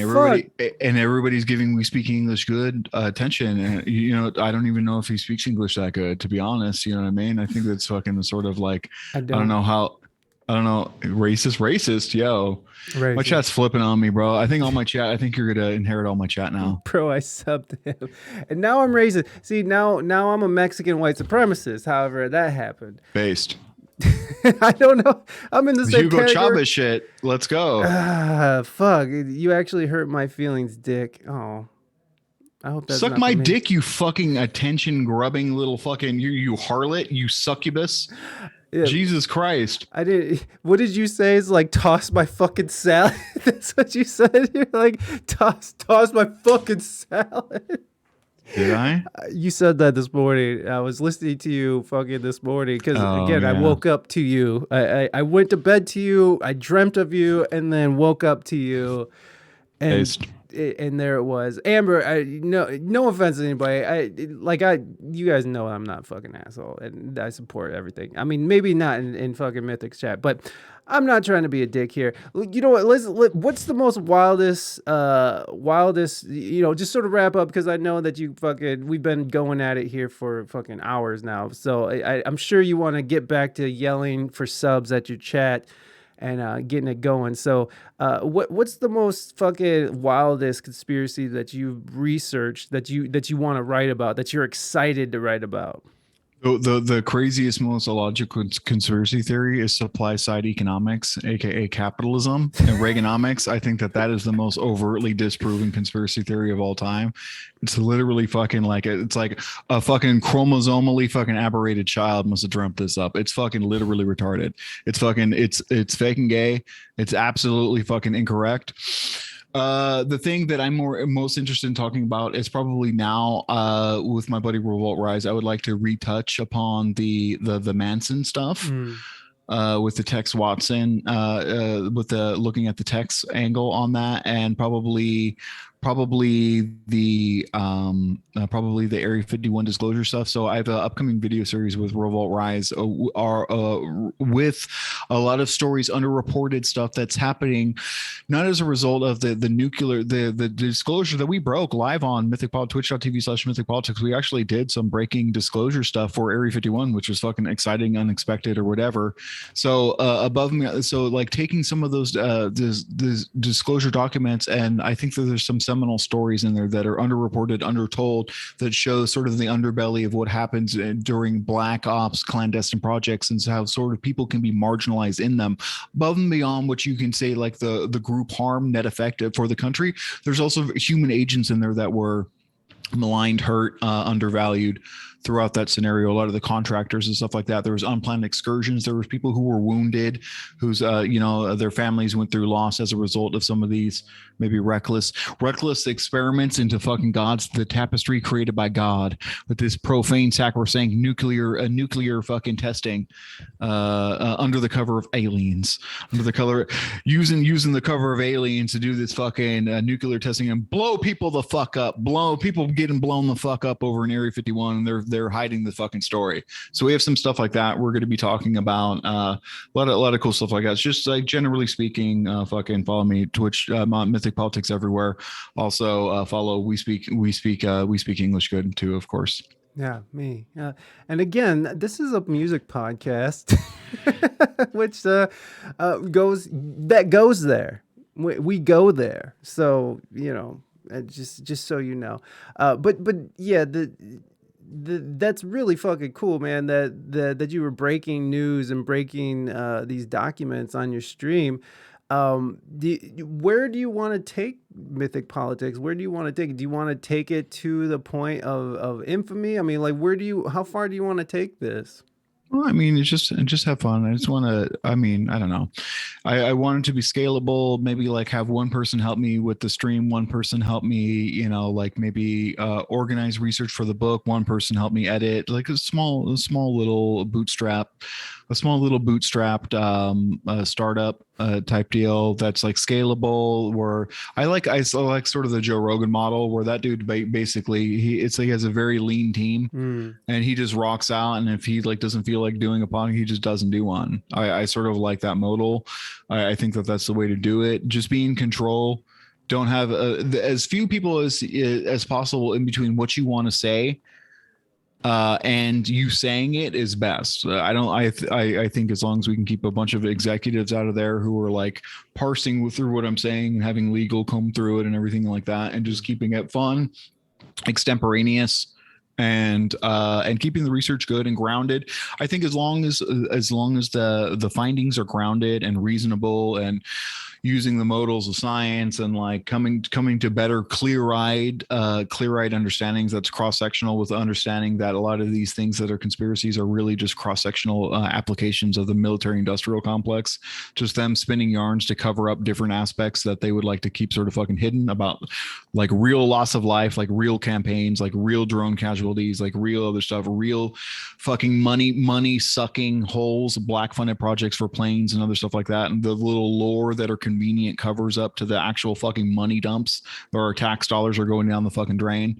I think that, you know, if we look at the real stuff in here, we can kind of get maybe get a little emotion or avail people of some of the worst excuses that they have for inaction. I think that that's sort of what we do, and just keep it lean and just keep it fun. And when it's not fun anymore, I probably just won't do it. So that's fair. That's fair. Okay, this will be the last thing, and then I we'll cut you loose. But why is Bill Gates buying up all the farmland? Ethanol. Ethanol. That's it. I mean, I think just because number one, the land is cheap. The land is cheap right now, so he's buying up land. He's diversifying his holdings. Ethanol is going up. Did you see Biden just recently put through where they're floating the idea of adding another 10% of ethanol into gas? I did, which I think is probably good, but if you're a motherfucker who owns a farmland, that's a big win. Yeah. Growing some corn is very easy to grow, and ethanol comes like basically directly from that. So I think that is that's a big money making thing. And also it's part of the reality. Motherfuckers ain't shit anymore. People don't want to farm. People don't want to farm anymore. These farmers are wintering, right? They're getting old. They're retiring. They have a lot of land. Their kids aren't going to want it, so they're selling it. So they're selling it, and like motherfuckers like Bill Gates are buying it, and it's cheap right now, and I think it's, you know, it just is what it is. Yeah. Okay. Fair enough. Also, with the MR, he's there doing the secret experiments to try and make your kids gay and make the fake meats. Thank you. Yeah, that's what I know what the audience wants. Look, he's out there. He's out there doing the proving grounds for the UFOs that the U.S. government is hiding from the people. He's out there doing the experiments. He's literally putting the mRNA into the corn cobs to make them grow into fucking Incredible Burgers or whatever the fuck he's doing. He's literally hopped up. They're doing rails of fucking ethanol. They're hopped up. They're acting goofy. Jeffrey Epstein, who faked his death, is there. They're probably partying up. They're doing satanic rituals. They have the new Bohemian Grove 2.0 out there in the middle of the farmland. Give it to me. I think that's basically, in a nutshell, that's why. Thank you. God damn it. Thank you so much. That's what I was looking for. Not this ethanol bullshit. No one wants to hear that. That's not sexy. Ethanol is not sexy. What the fuck are you even trying to peddle here, motherfucker? Like, that's weird. When they drink it, though, you get lit as hell. Hey, good shit. Mythic Politics, thank you so much for sparing your time, and I hope that we could do it again in the future if my chat doesn't leave me and hate me. Oh, hold on. Penny wants one more thing before you go. You make more cash at this than I could, but talk and don't just exploit, and you'll get more truth out. A real conspiracy I want to get to the bottom to is this fucking man's mass campaign to fucking whack out his family members, bro. One day I wish I will have enough agents in the field to examine the fucking killing spree of fucking Deus Penny, who keeps adding me for some reason. Jesus Christ, just take the L, dog. We get it. Hey, if I wind up missing, it's fucking Deus who did it. That's all I'm saying. Well, there you go. He's in a small town in between fucking San Antonio and Austin. So yo, what the fuck? This motherfucker working with them?